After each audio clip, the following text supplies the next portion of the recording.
tornar um Vingador, eu vou passar por um teste ou uma entrevista. Me faz um favor, seja o Homem-Aranha, o amigo da vizinhança. Bola de canhão! É só ficar pertinho do chão. Você é o Homem-Aranha do YouTube. Pode convocar um exército de aranhas. Não, Ned, não. Conhece ele também? Roubei o escudo dele. Posso provar o traje? Que maneiro! Os ricos e os poderosos como Stark não se importam com a gente. O mundo está mudando. É hora de mudarmos também. Essas armas são muito perigosas. Escuta, Peter, esquece o monstro voador. Tem quem cuide desse tipo de coisa. A balsa com armas ilegais era de 10h30. Vocês perderam!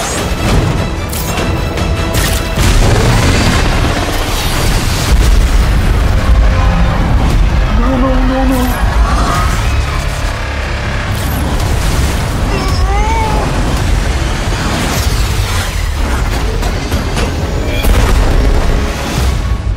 E se alguém tivesse morrido? Eu só tentei ser que nem você. Eu quero que seja melhor. Me devolve o traje. Eu não sou nada sem o traje. Se não é nada sem o traje, não deve usá-lo. Vacilei. Você tem que parar de carregar o peso do mundo em seus ombros. Eu quero que entenda. E farei de tudo para proteger minha família. Você sabe do que eu estou falando. Mexa comigo. Porque eu matarei você e todos que você ama. Meus amigos estão lá em cima! Aquele cara ainda tá por aí. Eu tenho que fazer do meu jeito.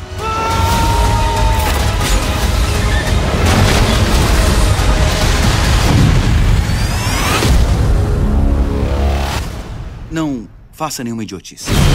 Pode deixar. Entendeu? Entendi.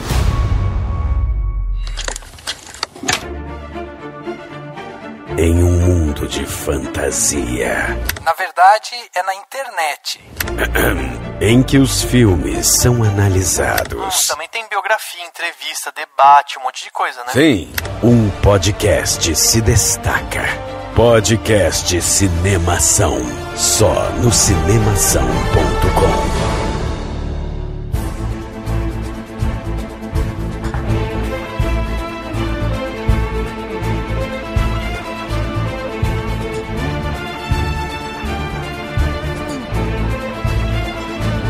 Seja bem-vindo ao podcast Cinemação 235. Eu sou Rafael Arinelli e quem não precisa se provar, né? Nem que seja pra si mesmo.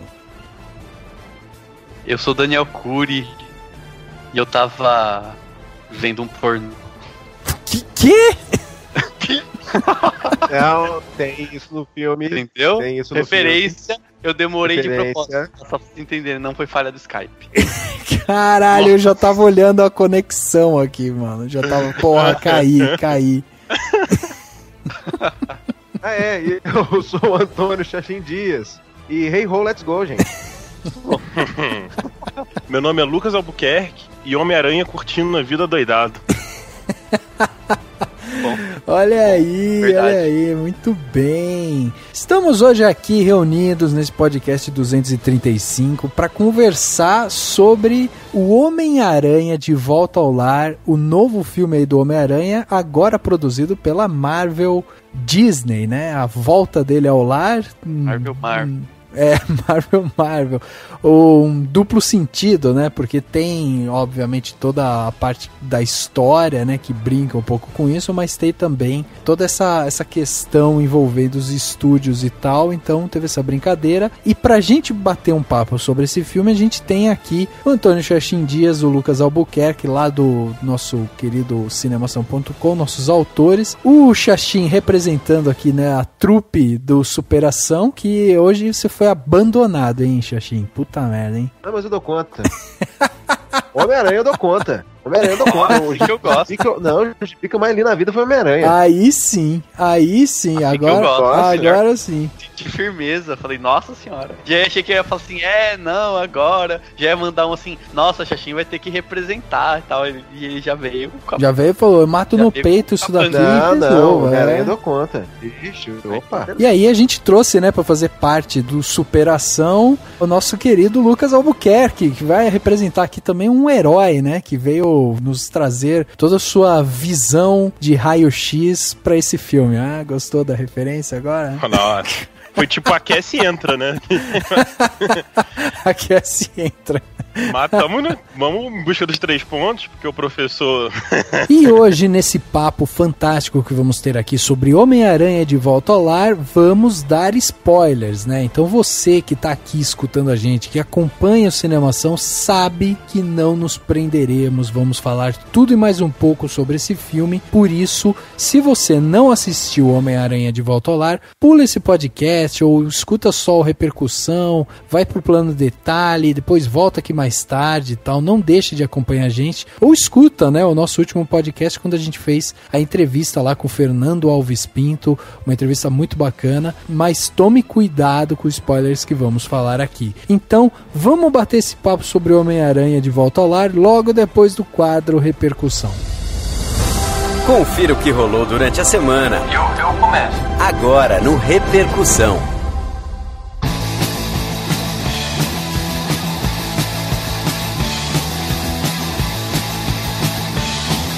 Dani, o Peter Parker não sabe, mas passar a adolescência com superpoderes é o sonho de qualquer adolescente, hein? Sim. Bom, não sei. Eu acho que dependendo do adolescente, ele prefere... Não diria que não ter superpoderes, mas ter outros que, né? Enfim, subir pelas paredes de outra maneira, né? É verdade. Às vezes um outro tipo de poder, né? Isso aí. E se você que tá aí escutando a gente quer mandar seu comentário, né? Falar qual seria o seu superpoder se você fosse adolescente? Olha aí, é uma ótima pergunta pra você mandar nos comentários, hein? Qual seria o seu superpoder se você fosse adolescente? Vou pensar no meu, vai ser um bem vergonhoso. Daí depois eu... Manda então seu comentário aqui pro e-mail contato@cinemação.com ou também nas nossas redes sociais, sempre procurando por Cinemação, sem o cedilha, sem o tio, sem os parênteses, Cinemacal. Você vai lá, encontra o Cinemação em qualquer rede social, Facebook, YouTube, Twitter, Instagram, tudo que você possa imaginar, a gente tá lá. E você também pode acompanhar os nossos podcasts todas as sextas-feiras às 22 horas, com reprises aos domingos ao meio-dia. Nós estamos lá na radioinverso.com, na programação da rádio. Muito bacana essa parceria que a gente tem lá, e você pode acompanhar outros programas que a rádio oferece. Então sintoniza na radioinverso.com. Também, se você não sabe, tá sabendo agora. O podcast Cinemação faz parte do cinemação.com, um portal aí cheio de notícias, críticas, artigos, filosofias, trailers, podcasts e tudo mais sobre cinema e entretenimento. Vai lá no cinemação.com, veja as últimas novidades sobre esse mundo do audiovisual e acompanhe também os nossos outros podcasts, né? O podcast do Indicação, onde a galera dá dicas de filmes toda semana para você, e as Matildas, o nosso podcast rosa, o nosso podcast feminino. Você pode ir lá e escutar as Matildas também aqui no cinemação.com. E se você tá aí e você quer ajudar o Cinemação um pouquinho mais, além de comentar, além de acompanhar a gente, vai lá então no iTunes, no SoundCloud, veja os nossos canais e principalmente lá no iTunes, classifique a gente, dê lá sua nota, e dando a sua nota você vai contribuir para que o Cinemação chegue a mais pessoas. Então contribua e dê a sua avaliação pra gente lá dentro do iTunes. E se você quer ver o Cinemação ainda por muito tempo com podcasts como esse, e se você quer ouvir podcasts que falem de cinema com respeito, com diversidade de opiniões, com filmes clássicos, cults, lançamentos sobre tudo, e se você tá cansado de gente gritando e bradando palavras sem sentido naqueles podcasts que tem por aí, então se você quer esse papo gostoso e inteligente e que tem esse charme do famoso papo de bar, e se você acha que a gente merece mais reconhecimento e mais retorno pelo que a gente faz, então você deve achar justo que as pessoas possam apadrinhar o Cinemação e contribuir com algum valor mensal. E esse valor, ele é melhor do que você pensa, porque ele não é nem baixo nem alto. Ele é aquele que cabe no seu bolso. Se você concorda com isso, então você vai topar ser patrão do Cinemação. Então você pode entrar lá no Patreon, no patreon.com/cinemação, ou no Apoia-se, que é o apoia.se/cinemação, e escolher o valor que melhor couber no seu bolso. O que você achar que a gente merece e que faça o Cinemação ganhar mais vídeos, mais podcasts e muito mais conteúdo.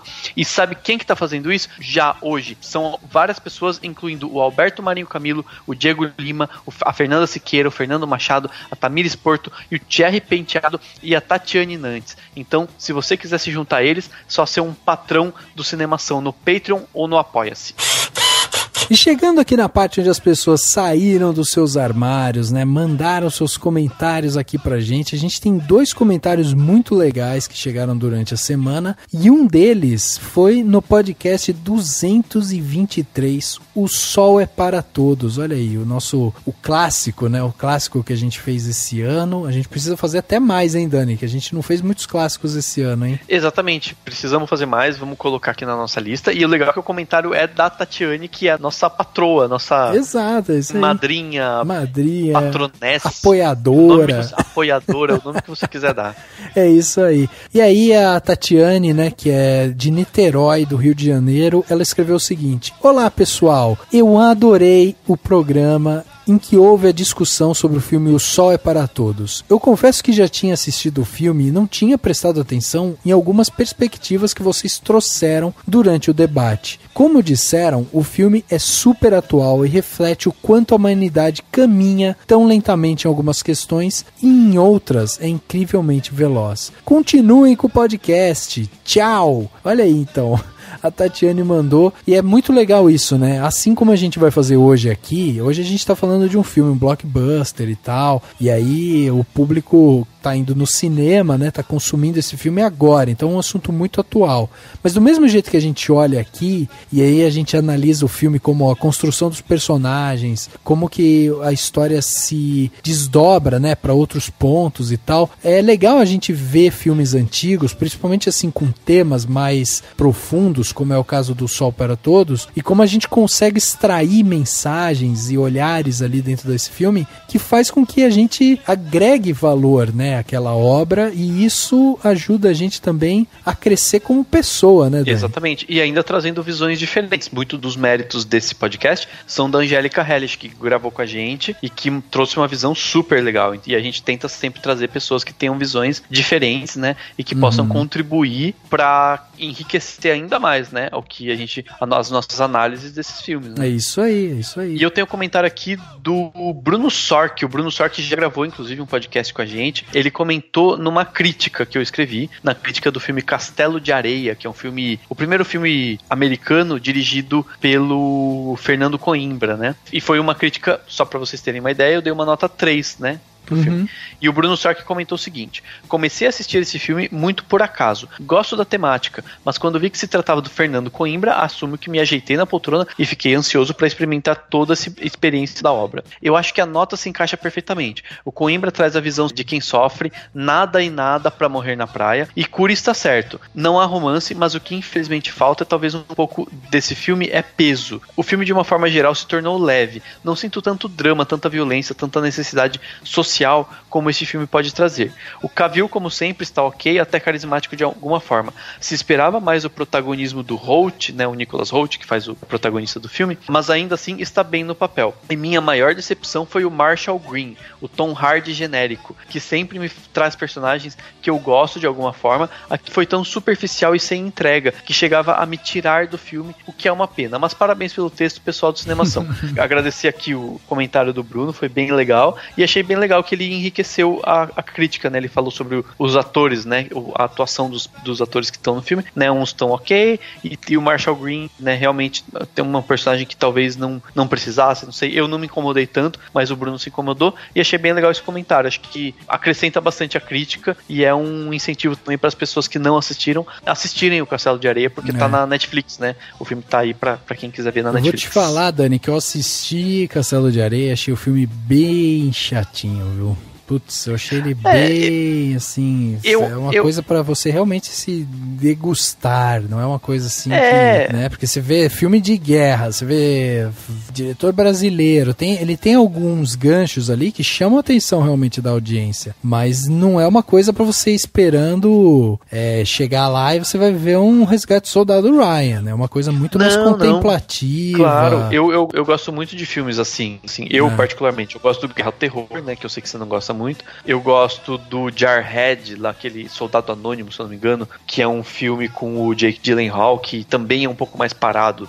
Eu acho interessante isso, porque a gente às vezes acha que a guerra vai ser uma loucura, e são alguns momentos de loucura. Na verdade, a vida do cara que tá na guerra é muito chata. Ele fica lá esperando, ele fica no lugar, ele fica tentando levar água pro não sei o que. É muito o que esse filme mostra. Eu gosto, só que realmente tem motivos pra se criticar esse Castelo de Areia. Ele não é um filme que você fala, meu Deus, que coisa maravilhosa. Eu particularmente gosto muito do Guerra ao Terror, e ele não chega perto do Guerra ao Terror. Exatamente, não chega. E outra coisa aí que o Bruno falou é, como que o Logan Marshall Green é realmente um sósia do Tom Hardy. Caraca, Eles são parecidos. Nunca tinha me ligado nisso. Nunca. Sim. E tá no filme de hoje, né? Tá no Homem-Aranha rapidinho lá, mas tá. Incrível, cara, incrível. Ai, oh, let's go. Ai, oh, let's go. Ai, oh, let's go. Ai, oh, let's go. No one has actually told me why I'm in Berlin or what I'm doing. Something about Captain America going crazy. This is you. Oh, we're neighbors? We're not roommates. Suit up. Okay, Peter, you got this. What the hell are you wearing? It's my suit. Where's the case? What case? That's not my... What? I thought that was a closet. This is still my room. No, please. My room is way bigger than... Yeah. Oh, I found the case. A minor upgrade. Whoa! Oh my God! Put it on. What this is the coolest thing I've ever seen. Let's go. Yeah, well, I don't understand. Is it for me? Happy, wait. This is insane. Look at this thing. Look at the eyes. This is the greatest day of my life. Let's go. Okay.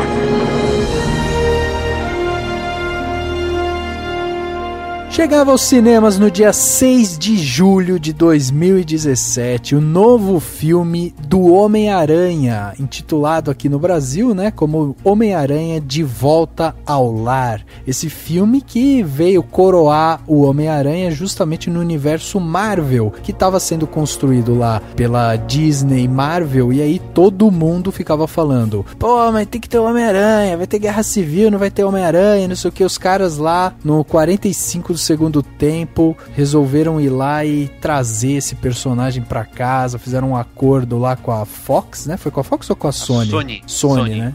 Sony. E com um roteiro já feito, né? Aí no meio do caminho, no meio da produção, que eles inseriram o Homem-Aranha lá. Ah, tá. Lá do Guerra Civil. Né? Exatamente. Tipo, foi um achado do estúdio, né? Que acabou ajudando aí pra que trouxesse, inclusive, mais fãs, né? Pra acompanhar, porque realmente tem uma legião de fãs de Homem-Aranha. E o personagem que mais teve filme até agora no cinema, né? Porque, puta merda, os caras toda hora tá lançando o filme do Homem-Aranha. A Sony mesmo já tinha lançado 6, né?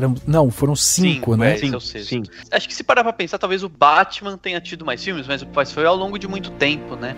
Em períodos diferentes, com diretores bem diferentes e tal. Aí você pega o Homem-Aranha, querendo ou não, foram, tipo, a primeira trilogia, que a gente lembra e tal, que foi marcante. A do espetacular Homem-Aranha, que veio logo em seguida e não deu tempo nem de ninguém respirar e descansar do Homem-Aranha. Então é por isso que a gente lembra muito dele, né? Porque veio tudo muito rápido, né? Eu acho que talvez o Logan... O X-Men teve mais também. É isso que eu ia falar. O Logan talvez tenha mais filmes que o Homem-Aranha. Pois é. Sim.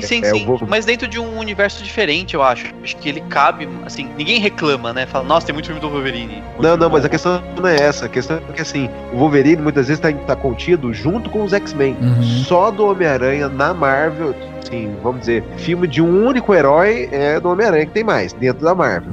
Sim. O engraçado é que se a gente pegar o primeiro filme, né, que saiu do Homem-Aranha, lá, o Homem-Aranha em 2002, com o Sam Raimi e tal, o personagem principal era o Tobey Maguire, né, que fazia o Peter Parker, era o Tobey Maguire. A gente tem ali um crescente, né, dos filmes de super-herói, porque a gente já tinha tido o X-Men, que foi a grande ponto de virada, né, de filmes de herói dentro do cinema, e Homem-Aranha veio pra meio que coroar esses filmes de super-herói, né, porque até então a gente tinha tido... Consolidar, exatamente. A gente tinha tido vários outros filmes, tiveram aqueles problemas com Batman e tal, deram aquele tempo, né, com filme de herói, e aí de repente quando volta, trazem X-Men e Homem-Aranha. Só que Homem-Aranha teve um grande diferencial, que era justamente os efeitos, né? A gente tava vendo muita coisa nova, né? A gente tem que pensar que é começo dos anos 2000, a gente tem aí toda uma sequência de evolução tecnológica dentro do cinema que ajuda nessa propagação da história desses heróis. E muita coisa ruim também, né? É. Tinha um Homem-Aranha balançando lá, que era um bonecão tão grande, cara. É, exato. Você via a menina lá abraçada no Homem-Aranha, que era um boneco, cara. Não dá pra perceber que não era um boneco. Mas, pra época... era bom. Não, se você for ver aquela cena de Matrix, né, cara, aquela cena do Matrix 2, quando o Neo luta contra vários agentes Smith, se você for assistir isso hoje, você vai ver que é um show de bonecos lutando uns contra os outros, né, porque ator ali não tem. Agora, esse filme de 2002, além do orçamento, que tinha sido um orçamento gigantesco, né, de 140 milhões de dólares, ainda tem aquela cena clássica, né, de a Mary Jane dando aquele beijo no Homem-Aranha, ele de ponta cabeça. Então, assim, foi um filme que trouxe uma série de pontos importantes pra filmografia de super-herói como história, né? E aí, depois, com o passar do tempo, foram feitos as sequências, né? Como sempre, os estúdios investindo em sequências justamente por conta do valor que ele rende, mas aí a gente começa a ver aqueles problemas de roteiro, problema de sequência e tal. Os fãs também começam a reclamar da diretriz que estava indo o Peter Parker, para tudo, refaz o Homem-Aranha. Em menos de 10 anos, lançaram a nova sequência do espetacular Homem-Aranha, não foi isso? Sim, foi isso, mas também os dois primeiros filmes do Homem-Aranha lá, do Sam Raimi, foram bons. E o terceiro filme foi ruim pra caramba, porque o Sam Raimi cedeu a direção da Marvel ao pedido dos fãs. Por causa que ele não ia botar o Venom naquele filme. Os fãs começaram a pedir Venom. Os produtores começaram a falar, coloque, ele cedeu, colocou e... O segundo filme, eu não diria que é bom, eu diria que é excelente, assim, o segundo filme tá no meu top 5, talvez, de filmes de herói. A cena do trem, não preciso nem falar, que ela é icônica, teve uma quase referência a ela nesse filme agora, que eles tentaram fazer com a cena do barco, né? É verdade. Mas não chegou nem referência. Mas não chegou nem de perto, assim. Lembra, não tem quem olha aquela cena que não lembra a cena do trem. Exatamente. E olha, os dois primeiros filmes do Sam Raimi tem referência no filme. Na hora, a própria cena do beijo que o Rafael falou, né? Que uma hora que ele tá de cabeça pra baixo, o Peter Parker desse filme atual tá de cabeça pra baixo diante da Liz, e a Karen lá fala pra ele: essa é uma boa hora pra você beijá-la. Tem várias referências legais. E tem a referência também do segundo filme do Sam Raimi, que são os dois filmes bons do Homem-Aranha, que todo mundo concorda que são os dois filmes bons. E assim, tem o segundo filme, quando vem o Mark Webb, né, junto com o Andrew Garfield, fazendo o Peter agora, em 2012, ele já tinha uma pegada toda diferente. A gente tá falando de um filme que foi lançado, uma refilmagem de Homem-Aranha 10 anos depois, ou seja, a gente já tá falando de um momento em que a tecnologia tá mais sólida, em que a gente tem o personagem mais estabelecido, onde a gente já tinha tido, né, 3 filmes em sequência, já sabia da história e tal, então, assim, foi tudo refeito, tiveram novas referências ali que os fãs, principalmente, gostaram muito, principalmente na parte do uniforme e tal. Eu, particularmente, gostava muito do Andrew Garfield como Peter Parker, achava ele um ótimo Peter Parker. A melhor coisa do espetacular Homem-Aranha foi, na minha opinião, o Andrew Garfield, porque o que era bom da primeira trilogia, principalmente principalmente dos 2 primeiros filmes lá, é que o filme era bom, a estrutura, a direção era boa, tinha muita coisa boa. Mas eu, particularmente, tinha, sei lá, não era muito convincente o Tobey Maguire, que ele já era mais velho, né? Não sei. Pra mim. Apesar dele ser um bom ator e tal. E aí, o Andrew Garfield, pra mim, foi um respiro. Falei, putz, finalmente um Homem-Aranha legal, bacana, convincente. Só que agora veio um mais ainda, né? Na minha opinião. Assim, era convincente e já tinha tido também essa questão de... Colocaram ele de novo no universo adolescente, que o Tobey Maguire não tinha tido, né? Nos filmes dele. Então a gente tá vendo ele agora na escola. Tinha a questão amorosa lá com a Gwen Stacy, uma nova personagem feminina que faria ali o par romântico com ele, interpretado pela Emma Stone. Então os dois tinham uma química muito boa, né? O Andrew Garfield e a Emma Stone. Então tinha vários fatores positivos ali. Agora é óbvio que mais uma vez a Sony, empolgada de novo com o projeto e tal, começa, né, a ter alguns problemas ali de desenvolvimento, né? Também. O problema do personagem do Tobey Maguire é que, pra quem é fã, tem a seguinte situação: ele não é muito fiel ao Peter Parker original. Ele tentou ser uma cópia do Peter Parker Ultimate, que é uma coisa que a gente sempre fala isso em podcast quando fala do Homem-Aranha, né? A gente tem que sempre refalar isso várias vezes pra pegar o contexto meio do caminho, né? Que o Homem-Aranha tem 2 Homem-Aranha, 2 Peter Parker, que é o Peter Parker original, que foi lançado na década de 60, e aí, depois, lá no começo dos anos 2000, teve um reboot do Homem-Aranha, que o plano inicial era trocar, cancelar uma revista e começar outra. Mas eles acharam melhor no meio do caminho manter as duas que estão vendendo bem, então pra quê, né? Vamos vender. Eu fico imaginando se tivesse acontecido isso nos filmes, né? Tivesse continuado a trilogia com o Tobey Maguire e seguisse também com o Andrew Garfield. Ter 2 Homem-Aranhas paralelos ia ser assim. Ia ser engraçado. Dá uma mistura na cabeça dos outros, né? Mas tudo bem. Gente que não ia entender, mas depois a gente pode falar sobre Miles Morales, né? Porque tem citação a respeito dele. O Peter Parker que foi montado nos 3 primeiros filmes é baseado no Peter Parker original. Ok, ele foi mais ou menos. Como adaptação, né? Como adaptação, foi mais ou menos fiel como adaptação. Convenceu, mas não convenceu médio. O segundo Peter Parker foi o espetacular Homem-Aranha, foi a adaptação do universo Ultimate. Convenceu menos, porque realmente o Peter Parker do universo Ultimate é um pouquinho mais descolado, é um pouquinho mais perto, só que quem é nerdão, quem é coisa, reclama muito do Peter Parker de skate, sabe? E agora esse último Peter Parker tá bem fiel ao que seria o Peter Parker mesmo. E é engraçado que esse Peter Parker é uma mistura Peter Parker original, e já que o Daniel falou, do Miles. Não é nem o Peter Parker Ultimate, é do Miles. Miles Morales tem um amigo chamado Gank, que é a descrição total do Ned. Só que o nome Ned é o nome do amigo do Peter Parker original do colegial da década de 60. Então eles fizeram uma bagunça nisso daí. Se você for ver, o cara ser meio asiático, montar uma Estrela da Morte de Lego, ser inteligente quanto o Peter Parker, saber fazer as coisas, é o Gank, que é o melhor amigo do Miles Morales. Fizeram uma bagunça nesse negócio, mas ficou muito bem feito e o pessoal tá adorando. Sim, mas eu acho que faz sentido que eles tenham feito essa mistura, porque hoje em dia em Hollywood se fala muito das questões de diversidade. Então você colocar um pouco do universo lá do Miles Morales, que tem personagens menos brancos, vamos dizer assim, com certeza é uma exigência, entre aspas, né, do mundo, entre aspas também, que eu acho que faz sentido, entendeu? Então, tipo, provavelmente eles foram fazendo uma colagem do que dava e do que não dava pra adaptar. Até porque eles já mudaram totalmente, né? A partir do momento em que não teve aquela coisa da cena clássica do Peter Parker tirando a máscara por conta da Guerra Civil e etc, ele participando ativamente da Guerra Civil, que nem lá nos quadrinhos mais clássicos ou mais respeitados. A partir do momento que você tem isso, você tem que fazer adaptações pra ir seguir um universo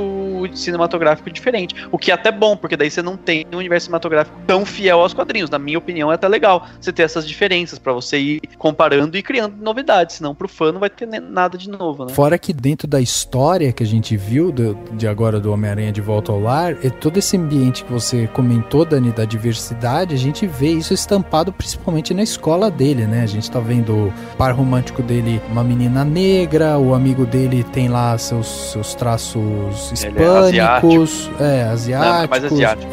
Aí aquela última cena no banheiro sai um menino asiático também de lá, né? Então tem assim, eles tem a menina que gosta dele, né? A Zendaya, né? Que é aquela atriz, cantora, sei lá. Isso, que faz uma menina que obviamente gosta dele, né? E é meio, sei lá, meio maluquinha, talvez, assim. E faz todo sentido, porque você vai numa escola pública em Nova York, dificilmente você vai ver só um bando de gente branca, você vai ver gente de tudo quanto é cor, tipo. Eu já ouvi falar que o Queens, que é o bairro que o Peter Parker vive, que é onde é a escola do Peter Parker, tem essa característica de multiétnico. Sim, claro, o Queens é subúrbio, né? Não é Beverly Hills, né? É bem plausível, né? Bem plausível. Mas assim, ó, vamos falar um pouco do Homem-Aranha de Volta ao Lar. A gente já deu uma arranhada aqui, né? De onde ele veio, de onde esse filme surgiu, qual que foi o percurso dele até chegar aqui. E agora, em julho de 2017, a gente tem o lançamento de Homem-Aranha de Volta ao Lar, com o John Watts sendo o diretor, um cara novo aí, né? Que tem pouquíssimos filmes na carreira e que tinha um histórico um pouco mais voltado inclusive pro terror e tal, né? Ele não tinha tanta coisa assim de ação, mas ele brincava mais com o terror. E a gente tem agora um novo Peter Parker vivido pelo Tom Holland, como a gente falou aqui, com um vilão também bem experiente, né? Trouxeram Michael Keaton para ser esse vilão. E aí a gente tem esse ambiente escolar de novo aí, né? Batendo a porta do universo do Homem-Aranha. Dani, diz pra gente então, além aí do John Watts, do Tom Holland, do Michael Keaton e tal, quem mais que tá aí por trás desse filme que a Marvel nos brindou nesse inverno frio que tá quente em outros lugares. Exato. Que tá quente lá, né? Lá nos Estados Unidos tá quente. Bom, vamos começar do começo, né? O roteiro do filme é assinado pelo Jonathan Goldstein, pelo John Francis Daley, pelo próprio John Watts, né? Pelo Christopher Ford, pelo Chris McKenna e pelo Eric Sommers, ou seja, vários roteiristas da Marvel ou não da Marvel e o diretor foram botando a mão. Então é um desses roteiros cheios de gente pincelando e geralmente isso significa roteiro ruim, né? Geralmente, em geral, você vê muita gente fazendo um roteiro, ele fica meio Frankenstein. Nesse caso, acho que a gente pode depois discutir isso, acredito que nem tanto, né? A trilha sonora é do Michael Giacchino, que é o cara que tá fazendo todas as trilhas sonoras possíveis. Ele fez do Rogue One, do Jurassic World, do Star Trek, ele tá fazendo de tudo, ele tá fazendo vários filmes da Marvel, e enfim, daí então ele tá assinando a trilha, e fez uma versãozinha nova aí do Spider-Man, que todo mundo conhece. A fotografia é do Salvatore Totino, que é um americano, apesar do nome Salvatore Totino, ele é americano, e ele fez a fotografia de filmes como O Código da Vinci, A Luta pela Esperança e Frost Nixon, né? Ele chegou agora no mundo dos super-heróis, aparentemente. A montagem do filme é da Debbie Burnham, que fez a série Mad Dogs e alguns outros trabalhos menores, e do Dan Lebenthal, que tá na Marvel já faz tempo, fez a montagem de Homem-Formiga, Homem de Ferro 1 e 2, Thor Mundo Sombrio e alguns outros filmes da Marvel. Na verdade, o que eu tô visto que a Marvel tem feito ela vai pegando diretores novos e que ao mesmo tempo podem ser mais controlados pelo produtor, e ela vai inserindo junto com os roteiristas e os montadores que eles já têm, alguns jovens para ir pegando e aprendendo e de repente fazer os próximos, né? Acho que do ponto de vista empresarial é uma coisa muito esperta o que a Marvel faz, né? Aliás, a Disney dá aulas de empresariado pro mundo, né? Sim. No elenco, além do Tom Holland e do Michael Keaton, a gente tem a Laura Harrier, a Marisa Tomei, o Jon Favreau, a Zendaya, Jacob Batalon, o Donald Glover, Tony Revolori, Bokeem Woodbine, a Angourie Rice, o Logan Marshall Green, a Gwyneth Paltrow, o Robert Downey Jr. e a Jennifer Connelly. E quem souber quem é Jennifer Connelly não ganha nada, mas vai fazer sucesso. Eu sei! Quem que é? Você sabe, Rafa? Eu não sei quem que é. Eu sabia que você não ia saber. Eu Brincadeira. sei. É a voz, né? Eu sei. A voz. Eu também não sabia, não. Ela é a Siri do Spider. Na verdade, não. Não é só a voz, desculpa. Ela é a Betty Ross, do primeiro filme do Hulk. Obrigado. Betty Ross, é verdade. É que ela já esteve presente no mundo Marvel, né? Isso. Verdade. Não faz sentido mesmo. É verdade. E na verdade o que tá todo mundo comentando, que a curiosidade da parada, é que ela é casada com o Paul Bettany, né? E o Paul Bettany é o Visão e o Jarvis, né? Ele é o computador lá do Homem de Ferro. Então, como ela é a mulher dele, ela é a computadora. Né? Um casal de computadores, exatamente. Um casal de inteligências artificiais. Que isso, gente. Tem uma coisa sobre a ficha técnica que eu acho importante destacar antes da gente fazer a sinopse, que é justamente o Michael Giacchino, né? Michael Giacchino já levou estatueta de Oscar e tal, fez inclusive a trilha de Up e foi por ela, né, que ele ganhou o Oscar e tal. Mas assim, ele é um cara que ultimamente tá envolvido justamente nessas grandes produções que a gente vê aí, justamente como o Rogue One, ele fez também o Doutor Estranho, o próprio Star Trek também, ele já fez a música e tal. E eu tô achando legal essas releituras que eles fazem dos clássicos, né? A gente já tinha visto alguma coisa nesse sentido em outros filmes de herói. Agora eu vou te falar que uma das coisas que eu acho fraquíssimo nesses filmes da Marvel são justamente as trilhas. São trilhas brancas, sem emoção absolutamente nenhuma. A trilha sempre acompanha todas as cenas do filme, o crescente dela é junto com o que tá acontecendo na tela, quer dizer, ela nunca traz elemento nenhum novo. Eu acho pobríssimo, assim, essa parte sonora que a Marvel fez. Ela pasteurizou todas as músicas, né? Você pode ter lá, no começo, fazer essa reedição aí do que foi a música do Spider-Man e tal, legal. Só que, temos que pensar que isso daí também não é composição do Giacchino. Só dele fazer essa recomposição já é uma coisa diferente. Só dele repetir. Mas é muito pouco, eu acho. Não, mas só de repetir, já tá repetindo, coisa que a Marvel só repetiu nos Vingadores. Uhum. Cada trilha sonora de cada filme. Então, os heróis não têm trilha particular. Não tem música particular. Não, seria então, legal se tivesse. É diferente de que você chega a ouvir assim, ó. Você enxerga o Darth Vader. Exatamente. Você tá lá. Exato. Você sabe exatamente o que tá acontecendo. Toda vez que tocava uma música dos Vingadores, que é a única que repete, você sabia que ia acontecer alguma coisa dos Vingadores ali. Ou ia aparecer o Homem de Ferro, ou ia aparecer o prédio dos Vingadores, ou ia aparecer alguma coisa ali. Entendeu? O Homem-Aranha é o único que tem trilha sonora, não por causa do filme, porque o Michael Giacchino foi inteligente o suficiente, e humilde às vezes, né, não sei, ou minimamente inteligente, de pegar a trilha sonora da década de 60 e reaproveitar ela. Sim. Do desenho, que foi famosíssima, que qualquer um conhece. Spider-Man does whatever Spider can. Qualquer um. E aí, e que tem sentido dentro desse filme, porque, só pra fazer um paralelo para as pessoas entenderem, seria bizarro e não combinaria com, por exemplo, os Batmans até o recente mesmo do Ben Affleck, mas o Batman lá do Nolan, né, a trilogia do Batman Nolan, e ele tivesse recolocado, refeito a musiquinha da série, sabe? Batman no meio, porque não combina. Então, assim, é interessante, tem que combinar, mas combinando faz todo sentido mesmo.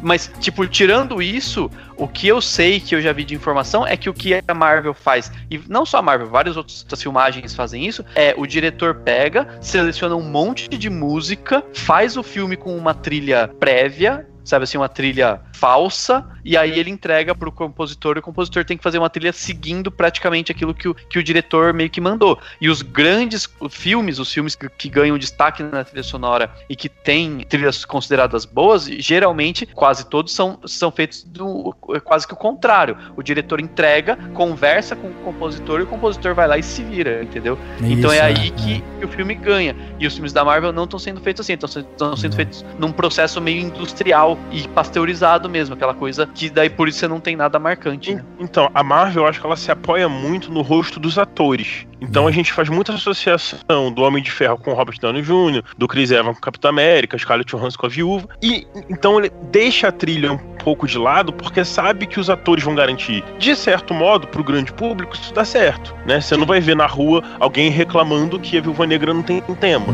né? Mas, assim, a gente sente essa falta, né? O exemplo do Star Wars é perfeito, assim. Star Wars sem trilha não é Star Wars, assim. Acrescenta, não é só um plano de fundo, assim. A trilha é vívida. Na Marvel é completamente insosso, mas é aquilo.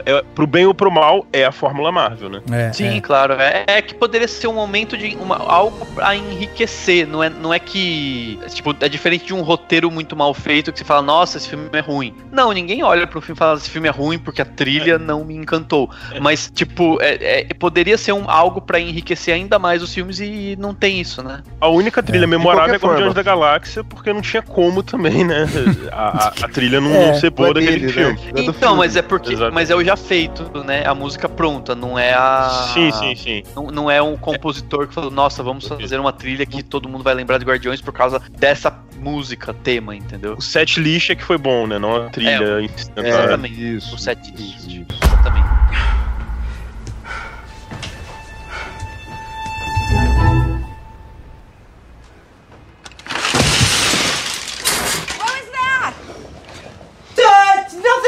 Nothing!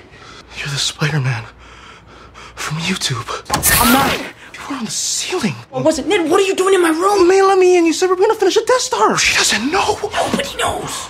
Well, I mean, Mr. Stark knows because he made my suit, but that's it. Well, Tony Stark made you that.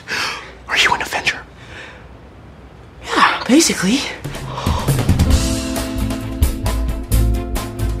Então, mas vamos pensar em duas coisas aqui. A gente tá falando de trilha, beleza, trilha temática, mas vamos parar pra pensar também no momento em que o filme tá lá no meio dele, e aí vão entrando as músicas de acompanhamento, entendeu? A hora que você tem ali momentos tensos, momentos alegres, não sei o que, trilha não é nem um pouco inventiva, sabe? Ela não traz absolutamente nada, você consegue mapear completamente o filme, porque a trilha, ela não te surpreende, ela não te dá momentos de respiro, ela não trabalha o silêncio, aquele momento na cena em que ele tá soterrado, né, e aí ele olha pra máscara e não sei o que, e aí ele faz a força, a trilha cresce com ele, que você tem certeza absoluta que ele vai sair dali, porque a trilha tá dando todas as mensagens que ele vai sair, entendeu? Então assim, eu entendo ele fazer a releitura da música clássica, não sei o que, e isso se torna realmente uma música do filme que você pode colocar lá no DVD e cantar junto e tal, e legal. Agora o resto não existe. Daí eu acho muito pouco, mas já é fraco. Uma evolução. É evolução de uma música. Comparado com os outros filmes que não tem nada? Então, é muito pouco, Não, é pouco, mas pode ser que realmente, a partir de agora, eles comecem a prestar um pouco de atenção nisso, quem sabe, né? Pode ser uma, né? Mas realmente é um ponto a se pensar. Ô, Xaxim, traz pra gente qual que é a sinopse desse filme que retrata aí, né, essa vida louca aí desse Peter Parker que tá tentando conciliar sua vida acadêmica com querer entrar lá pros Vingadores, não é isso? Aprontando altas confusões. Vamos lá. Nossa. É pra tirar a referência na sessão da tarde lá, né, dos filmes, né, altas confusões. Enfim, tirado do site do Cinemação, né, da crítica do Cauê. Depois de atuar ao lado dos Vingadores, chegou a hora do pequeno Peter Parker, interpretado por Tom Holland, voltar para casa e para a sua vida, já não mais tão normal. Lutando diariamente contra pequenos crimes nas redondezas, ele pensa ter encontrado a missão de sua vida, quando um terrível vilão Abutre, interpretado por Michael Keaton, surge amedrontando a cidade. O problema é que a tarefa não será tão fácil quanto ele imaginava. É isso aí, perfeito. E vamos começar principalmente por esse começo do filme, né?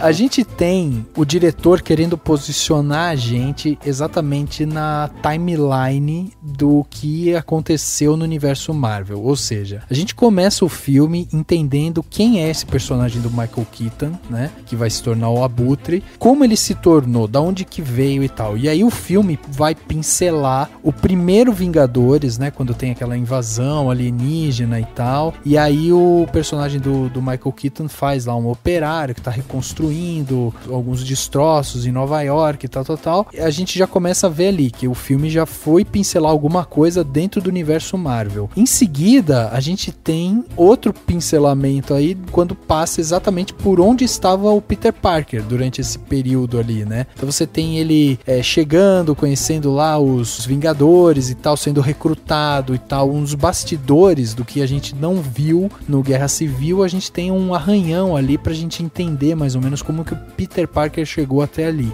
Isso é importante justamente pra te colocar mais ou menos, né, onde tudo aconteceu. Então a gente consegue entender que logo após a Guerra Civil, a gente viu que o Peter Parker voltou pra casa dele, ficou ali ali, né, no bairro dele, tentando voltar, afinal de contas é um garoto, ele quer se provar, né, pros Vingadores e tal. A gente tem também esse personagem do Abutre, que fez uma carreira contrabandeando lá elementos alienígenas, justamente do que foi o primeiro Vingadores. Eu achei essa parte bem explicada, eles não ficam enrolando muito nela, mas é bacana a forma como eles desenham isso, né? Inclusive mostrando esse Peter Parker mais antenado com tecnologia, fazendo o vlog dele lá, né, e tal, mostrando como que ele foi recrutado. Então eu achei bacana dar esse overview, mas eu confesso pra vocês que eu senti uma certa estranheza no momento em que a gente mergulha no cotidiano do Peter Parker,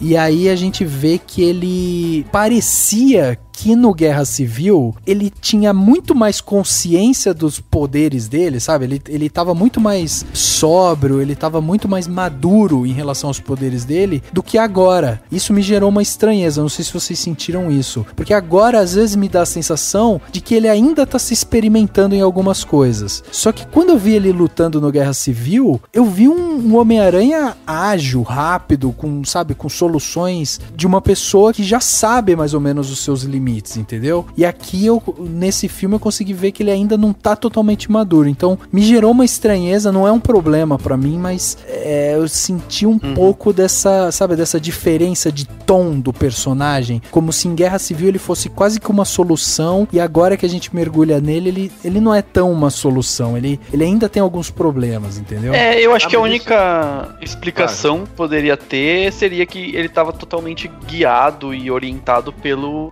Homem de Ferro, né? No Guerra Civil. Mas então... você sentiu isso? Não, então eu acho que seria a única explicação, mas eu concordo com você, realmente. Ele chega quase como uma solução, né? Do tipo, tô aqui, não sei o que, sou super esperto, sou ultra mega blaster fodão, só que na verdade ele ainda é um adolescente, e aí ele volta, e o que a gente tá vendo acontece depois, e não antes, né? Pra acontecer essa experimentação. Faz sentido sim, concordo. Tem uma questão de autoestima, né? No Guerra Civil, você tá sendo convocado para uma guerra para enfrentar os seus ídolos, né? Pra enfrentar os heróis que ele admirou nos Vingadores, né? Na época dos Vingadores. Então talvez ele tenha se inflado e ter tido aqueles movimentos ágeis, aquela coisa toda. No começo do filme, há essa quebra do Homem de Ferro não convocá-lo, do Homem de Ferro rejeitar o Homem-Aranha, o Peter Parker, né, no caso. E aí ele pode ter perdido a malemolência dele. Tem de ter perdido, vamos dizer assim, o senso de aranha dele, né? Da agilidade. Talvez é isso. Mas, vendo o filme, isso não me incomodou. Agora você falando, faz sentido. Concordo até com você. Mas, vendo na hora do filme, ele não... Me incomodou foi outra coisa nesse momento, que foi aquela parte da gravação ali, me incomodou um pouquinho.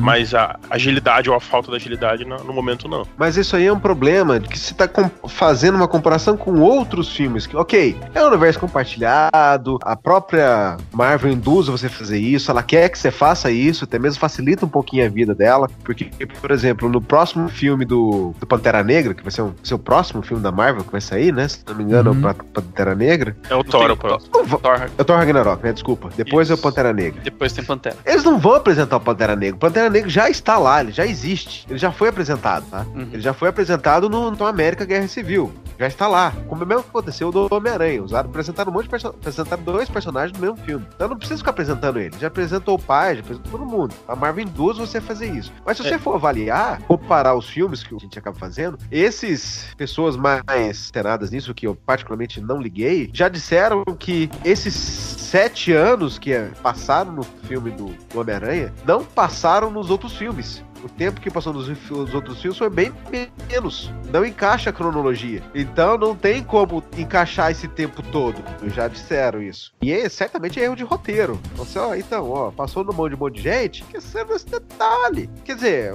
O filme fica pior por causa disso? Não, o filme não fica ruim, porque tá bem explicado. Pensa assim, ó, tô ali, eu sou o Tony Stark, fiz o recrutamento desse Homem-Aranha, desse menino, que tem lá seus 15 anos, 14 anos, não sei quantos anos ele tinha na época da Guerra Civil, chamei ele ali porque, eu vou enfrentar um cara super forte, não sei o que tá recrutando ali outros super-heróis. Chamei ele veio, ele se tornou a minha arma secreta na hora do combate ali, na hora que eu for prender esse meu inimigo e tal. Aí eu usei esse moleque, depois depois esse moleque não me serve mais, porque sei lá qual que é o motivo do Tony Stark dele ter feito aquele pouco caso com o Peter, mas ok, porque na hora do aperto ele fez. Aí quando a gente vê o Peter lutando em Guerra Civil, a gente vê um Peter lutando contra um Homem-Formiga gigante, a gente vê ele dando porrada lá no próprio Capitão América, a gente vê várias coisas ali que o Peter faz que é muito bacana, que você vê que, porra, o cara tá, sabe, tá no auge ali dele. Aí quando a gente vai ver ele agora no bairro dele, não sei o que, ele apanhar como ele apanha pro Abutre é de se estranhar, entendeu? Tipo, pô, o cara derrubou um Homem-Formiga gigante e agora o Abutre com as asinhas dele lá consegue pegar ele, bater nele, não sei o que, ele não tem solução, ele não consegue pensar em soluções engenhosas como ele pensou pra derrubar o Homem-Formiga, entendeu? Eu entendo, eu tô sendo chato, eu tô sendo exigente e tal, eu tô falando assim, pra mim isso não desmerece o filme, até porque realmente eu precisava ter o background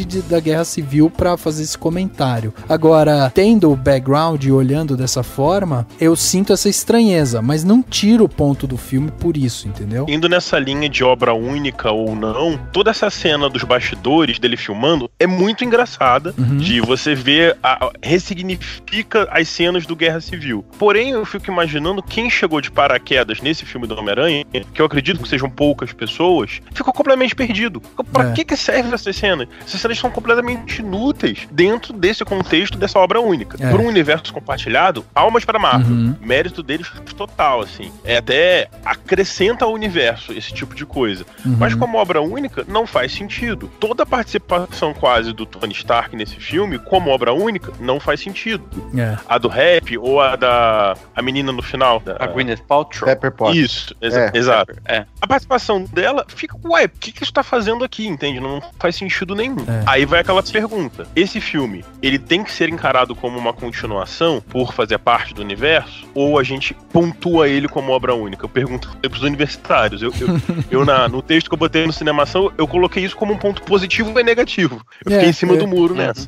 Eu acho que é bem isso. É aquela coisa, é um filme representativo do nosso tempo. A gente vive tempos em que as pessoas estão se fazendo tudo muito, né, grandes franquias com tudo conectado. Então, na minha opinião, sim, tem que ser considerado como uma conexão. É quase como uma... Quase não, é que nem assistir uma série. Você só vai entender o terceiro capítulo porque você viu o primeiro e o segundo. Então, faz sentido, apesar de serem, enfim, filmes supostamente que carregam a característica cinematográfica de serem obras únicas. Mas, sei lá, na minha opinião, uma pessoa que caiu de paraquedas, vê a Pepper Potts lá e sabe quem ela é e não faz a mínima ideia do que eles estão falando de aliança, tá bom, vai ser...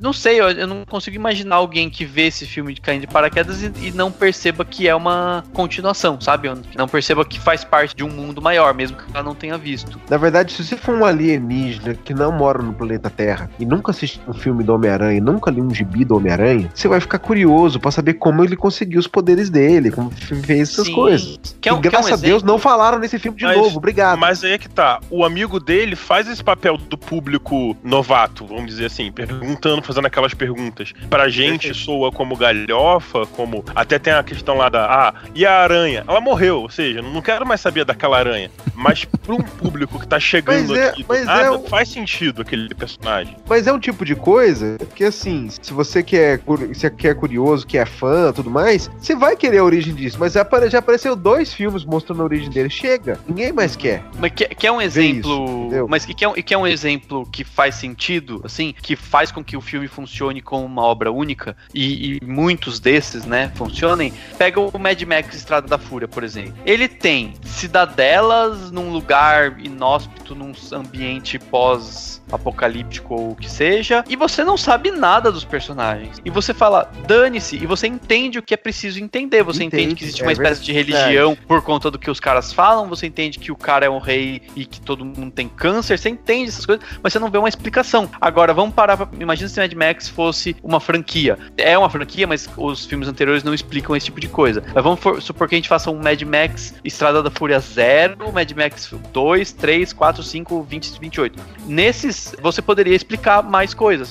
O que aconteceu no mundo, por que tá daquele jeito, por que as pessoas têm câncer, por que sabe, quem são aquelas cidades, como elas se formaram, de que maneira elas se estruturaram daquele jeito, etc, etc. Só que isso não tem necessidade da explicação disso tudo, porque você tá dentro da ação. E o que é necessário você saber para aquela ação, você consegue saber. E nesse Homem-Aranha e quase todos os filmes da Marvel, funciona assim. Você tá vendo, se você pega e sai de paraquedas, você entende a estrutura principal, né? O vilão principal, o que tá acontecendo, toda a estrutura. E aí tem um monte de elementos que você pode se importar e querer saber e falar, nossa, mas por que aquele cara fez isso? Mas quem que é aquele cara que só apareceu 2 minutos? Não, mas quem que é aquela moça que fez isso e aquilo? Só que se você ligar o foda-se, como a gente acaba fazendo com o Mad Max Estrada da Fúria, tá tudo bem, funciona da mesma forma. Você fala assim, tá bom, ele foi picado por uma aranha, ok, ou ele ganhou esses poderes e eu não sabia disso, nunca vi Homem-Aranha na vida, tudo não tem problema, eu entendo. A partir do momento em que você tá lá, você aceita entrar naquele mundo, entendeu? E aceita entrar naquela realidade. Você tem assim, ponto positivo pro filme, porque ele conseguiu posicionar da onde veio esse vilão, conseguiu posicionar como que o Peter Parker chegou ali, conseguiu posicionar justamente assim, ele cita, né, como que o Peter Parker conseguiu aqueles poderes sem precisar mostrar tudo de novo. Então assim, ponto positivo por isso, porque quem tá ali, que nunca viu o personagem, que tá indo pela primeira vez e tal, de alguma forma, você consegue entender essa construção dele. E aí faz isso que o Xaxim falou, vai ler uma HQ, vai ver outros filmes e tal, beleza, você consegue entender. Então o filme ele é positivo por isso. Agora, você vê como a balança, ela fica bem assim, eles precisam equilibrar tudo, porque ao mesmo tempo que você precisa estar justificativa para esse público iniciante, você precisa também justificar para aquele público que consumiu tudo. E aí pode ser que esse público que consumiu tudo, que no caso sou eu aqui, possa gerar essa estranheza. Bom, eu achei que ele tava um cara muito mais maduro e tal, agora eu percebi que ele não tá tão maduro. Mas aqui, ele conseguiu justificar porque que ele ganhou os poderes, não sei o que, e não precisou ser repetitivo de mostrar de novo a aranha mordendo ele e tal, e tal, e tal. Então, ok. Então eles tendem a equilibrar essa balança, pode gerar uma estranheza aqui, outra estranheza ali, mas funciona. E aí eu ia até perguntar aqui, principalmente pro Xaxim, né, que é o nosso especialista em Homem-Aranha aqui hoje. Acabei de imaginar o Rafael discutindo poder de super-herói, gente. Só que em vez de gibi, ele tá discutindo isso em cinema. Em cinema, isso aí, cara, porque é o que eu consumo. Nossa, o poder do Homem-Aranha está muito maior. Eu falei, nossa, mas que coisa nerd. Rafael, você é muito nerd, cara. Muito nerd. Você é muito nerd, cara. Você tá discutindo o poder do Homem-Aranha. Ele tá mais poderoso lá, o Homem-Aranha. Não é nem mais poder. Você é nerd pra caramba. Não é nem mais poder, é mais maduro, assim. É aquela a comparação que eu fiz maturidade de guerra. De guerra, exatamente. A comparação que eu fiz entre a luta dele com o Homem-Formiga e com o Abutre agora, pra mim, é bem assim, tipo, dá pra eu perceber exatamente isso, sabe? Ali eu achei que o Abutre ele ia atirar mais, sabe, ia ser mais fácil, de alguma forma. Deixa eu te perguntar uma coisa. Antes, uma das grandes motivações do Peter era a morte do Tio Ben, que aqui no filme não é citado, não falam exatamente do Tio Ben, mas eles passam mais ou menos por cima quando ele fala que Tia May passou por tudo que ela já passou e tal. Mas assim, a grande motivação dele pra se tornar o herói que é e tal, era essa morte do Tio Ben. Aqui nesse filme eles substituem isso pela vontade dele de se provar pro Tony Stark. Pra você, que é um cara que consome, que entende as motivações do Peter Parker e tal, foi plausível, funcionou isso legal, assim? Ou você sentiu falta do Tio Ben ali de alguma forma? Na verdade, o fato de ter colocado ele como um adolescente, como ter problemas de adolescente, os problemas que ele tinha como adolescente, ele gostar da menina, a menina não dá bola pra ele, ele quer esconder o fato de ser Homem-Aranha e o Ned não deixa. Ele ter esse problema, que era uma coisa muito característica do Homem-Aranha, que era a dificuldade que ele tinha de manter a vida escolar dele. Ele tinha 3 vidas, né? A vida escolar, a vida de fotógrafo, no quadrinho, né? A vida escolar, a vida de fotógrafo e a vida de herói. Pra conciliar os 3, né, que no fim ele tem uma dificuldade muito grande, que ele sai da escola, fica de castigo, puxa a orelha dele por causa disso, ele vai pra detenção, coisa que ele nunca fez, tal. Só de ter colocado isso, que é uma característica que nunca foi explorada nos outros Homem-Aranha, nos personagens não, nos outros filmes do Homem-Aranha, já me agradou muito. E eu não senti falta do Tio Ben por causa disso, porque é um outro perfil do Homem-Aranha que não aparecia. E o fato dele fazer piadinha. Nenhum Homem-Aranha de nenhum filme fazia piadinha do jeito que ele faz. Porque era muito clássico do da HQ do Homem-Aranha, dele falar assim, eu faço piada porque eu tô morrendo de medo. Se eu não fizer piada, eu não dou conta de atacar. Então, explorar uma outra característica do personagem que é mais comum nos quadrinhos. Essa coisa do tio Ben, da história do com grandes poderes vem grandes responsabilidades e tal, é uma situação que ele geralmente ele explora numa situação que tá numa situação mais pesada na vida dele, uma situação mais reflexiva, num momento que ele tá ruim e tal. Coisa que a Marvel não explora. A Marvel não gosta de explorar esse lado negro, esse lado pesado das pessoas. Então, talvez por isso o tio Ben dê uma sumida. Não é o perfil da Marvel explorar desastre. Okay, so the craziest thing just happened, right? I started a fight with Captain America and I stole his shield and I threw it at him and he's big now, I gotta go. Hang on. It was the most amazing thing that's ever happened. So Mr. Stark was like, hey, Artemis! And I just sort of flipped in and I stole Cap's shield and I was like, hey, what's up, everybody? And then, hey, just a second, coming!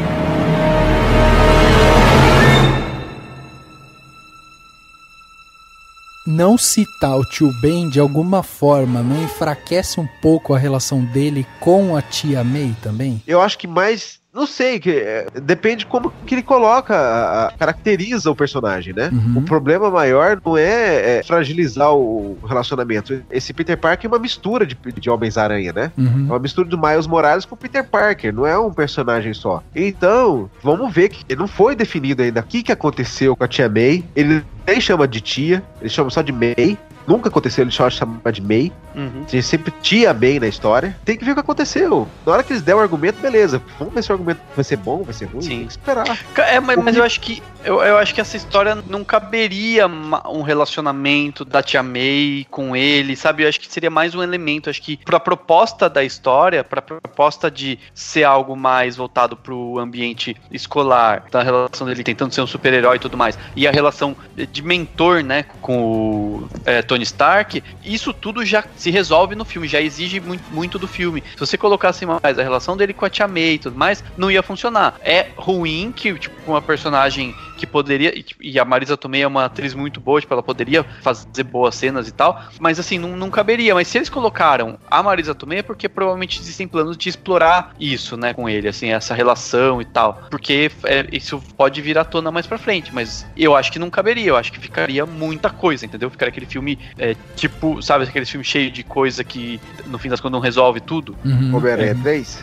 Exatamente. A tia May fica meio com um papel só sexual aqui, né? E também de não conhecer a identidade secreta do sobrinho. Basicamente essa a única função dela aqui. É um personagem muito subaproveitado, né? O potencial que ela teria aqui. É bem provável que no segundo filme eles... Provavelmente vai sair, né? Se a Sony não fizer bobagem de romper, né? Não vou fazer. Se sair o segundo filme, vão explorar, porque a May descobre, né, que ele é um Homem-Aranha no fim. Então... exatamente. Ou não, pode ser, ele pode dar uma desculpa qualquer, falar que é uma fantasia, que ele tá só querendo imitar o Homem-Aranha, enfim, dá pra dar uma desculpinha ali, né? Aquilo ali pode ser só uma... é a tia May, ela tá como um estereótipo da gostosa burra, então pode ser que colhe sim. Não, mas peraí, de onde você tirou que ela é burra no filme? Pra ela não perceber toda a movimentação do sobrinho, fica meio esquisito. O sobrinho desaparecendo em vários dias, madrugadas. Tem uma preocupação genuína ali. Não, tem um momento que ela comenta que, tipo, você acha que eu não percebo que você tá assumindo. Ela faz uma referência a isso, ao fato que ela, tipo, ela só tá passando, aparentemente, assim, claro, não foi tão bem explorado, concordo, mas aparentemente seria assim, ela tá passando por um momento difícil, logo, ela não tem tempo ou energia pra se preocupar muito, e ele já é um menino, né, crescido que sabe se virar mais sozinho. Então pode ser esse o motivo, mas claro, não foi bem explorado, e eu concordo que realmente é perigoso e complicado explorarem o fato, tipo, sabe assim, o fato de que o dono da lanchonete e o Tony Stark estão, sabe, querendo pegar ela de uma certa forma, né? Estão de olho nela. E a gente não pode esquecer da conversa que o Tony Stark teve com ela no Guerra Civil, que ele pode já ter revelado, o seu sobrinho é o Homem-Aranha, mas fica quieta aí, e ela já sabe que ele é o Homem-Aranha, tem essa possibilidade também, né? Sim. Sim. E, eu acho, sei lá, ela tem um pequena, papel mas... mais importante no universo Marvel. Enfim, não sei o que exatamente ela poderia fazer, mas ela pode ter um papel mais importante. Até pela atriz que eles contrataram, né? É a mesma coisa que eu não sabia disso, mas depois eu fui ver. O Donald Glover, ele é um ator em ascensão e tal, ele tem alguns papéis importantes e ele é um personagem que pode reaparecer, né? Porque é um vilão que tem, acho que... Você sabe qual que é, Xaxim? Ah, o Gargan? Acho que não é... É o Escorpião. É o Escorpião. Escorpião? Acho que é isso. Que é um ladrão, né? O Escorpião, ele foi contratado pelo JJ pra descobrir como é que o Peter Parker tira foto do Homem-Aranha. Aí depois acabou virando Escorpião. Aí ele odeia o JJ, porque ele culpa o JJ por ser o Escorpião. Aí depois de um tempo ele deixa de ser o Escorpião e passa a ser o Venom. Aí depois deixa de ser o Venom de novo, volta a ser o Escorpião. Esse universo quadrinho. Mas assim, o fato o que eu vi é que ele é um personagem que pode vir a ser importante. Ele faz Better Call Saul num papel muito bacana. É verdade. E ele vai fazer o Lando, né, no Star Wars. Então, ele é o Lando? Não. Sim, ele vai fazer o Lando. Lando? Sim. Com bigodinho e tudo? Vai ter, ué. Não, o Donald Glover é um ator que tem uma série também que diz que é super respeitada nos Estados Unidos. Não vou saber detalhes, mas uma comédia meio bem crítica, né, em relação aos negros e tal. Diz que é bem legal. E assim, o fato ele é um ator em ascensão, que com certeza a Marvel não contratou à toa, e que pode voltar, né, e aparecer mais vezes. E ele comenta do sobrinho, né? Ah, não. Você tá falando do Gatuno. Desculpa. Você tá falando do Gatuno. É o cara. Ah, não. Esse cara aí... Desculpa. Você tá confundindo com aquele cara da última cena no presídio, não é? Que tem aquela cicatriz. Eu tô confundindo com o cara da cena do presídio. Aquele seria o Escorpião. Não, aquele cara que é o Gargan, que esse cara fez o Better Call Saul. Isso, o Donald Glover é aquele cara que ele vai lá fazer aquele interrogatório que sai completamente errado, né? Que daí ele cola... Que é uma zoeira com a voz do Batman. Isso. Com a voz do Batman, exatamente. Com a voz do Batman. O que acontece é o seguinte, aquele cara lá é o Gatuno. No universo 616, o universo 616 é o universo tradicional da Marvel. Ele é só um Gatuno. Só um personagem chamado Gatuno. É um ladrão, tá? No universo Ultimate, o Gatuno roubou a aranha que criou o Peter Parker do universo Ultimate. E levou pra casa. E essa aranha picou o sobrinho dele. E o sobrinho dele, por coincidência, é o Miles Morales. Ah, tá. Entendi. Que substitui o Peter Parker. O Peter Parker do universo Ultimate é dado como morto. E aí, depois o Miles Morales substitui ele. Morrer, ninguém morre, exatamente. Daí o que acontece? Quando ele fala que tem um sobrinho, muita gente tá dizendo ali, Miles Morales. Entendeu? Dizem também que o tal do Miles Morales surgiu desse seriado cômico. Uma vez que esse cara, num seriado, ele acordava com uma camiseta do Homem-Aranha. E ele olhava assim, vamos fazer um Homem-Aranha negro. E esse cara também, esse Glover aí, também fez a voz do Miles Morales. No desenho do Ultimate Homem-Aranha. Esse cara tá muito envolvido com a história do Homem-Aranha e do Miles Morales, entendeu? Eu resolvi enfiar ele também lá no filme como um Gatuno. Entendi. É legal que a gente já vê aí também que já estão desenhando o próximo vilão, que vai ser justamente esse Escorpião aí, né? Que é esse cara que faz o Better Call Saul mesmo, né? Que daí já é nessa última cena no presídio ali, quando ele aparece já com a cara, né, meio deformada e tal, que daí ele fala que ele quer ir atrás do Homem-Aranha e tal, então ali já começa a se desenhar o segundo filme. Eu ia entrar com vocês aqui justamente na parte do Abutre, né, que a gente não falou muito dele, e aí eu acho que é interessante da gente ressaltar a atuação, né, do Michael Keaton, sempre um cara muito pé no chão na hora que ele vai atuar, que é ótimo, porque ele sabe também exatamente como se colocar e tal. Eu senti falta de um desenvolvimento desse vilão, eu sinto falta, assim, de uma motivação maior dele, sabe? Ele cita... Eu achei a melhor motivação do mundo, assim, achei um dos vilões mais bem estruturados dos últimos tempos, assim, ele é muito, sei lá, eu achei ele totalmente crível, tudo que acontece, por que ele tá fazendo o que ele faz. Ok, é crível, mas assim, eu penso assim, no começo, ele fala, vou perder minha casa, investir tudo aqui, não sei o que e tal. Tá bom, vou tirar tudo desses caras, porque eu não quero perder e tal. E aí, até chegar até o momento da filha dele. O que eu sinto falta teve momentos que eu achei o filme com uma barriga muito grande, assim, algumas partes que eu achei, sabe, uma enrolação, principalmente aquela parte do Peter no subúrbio, sabe, tem várias cenas ali que eu achei assim que, exagerou um pouquinho, não precisava ter tanto e tal, e eu gastaria um pouco mais desse tempo mostrando um pouco mais da dor desse vilão. Eu queria ver um pouco mais dessa dor dele, porque ele falar simplesmente que ele vai perder, que tá tenso, que pra ele tá ruim e não sei o que, e depois mostrar que ele já tem a casa, que ele já tem um casarão e tal, que ele passou esses anos contrabandeando, eu achei uma solução muito rápida, sabe?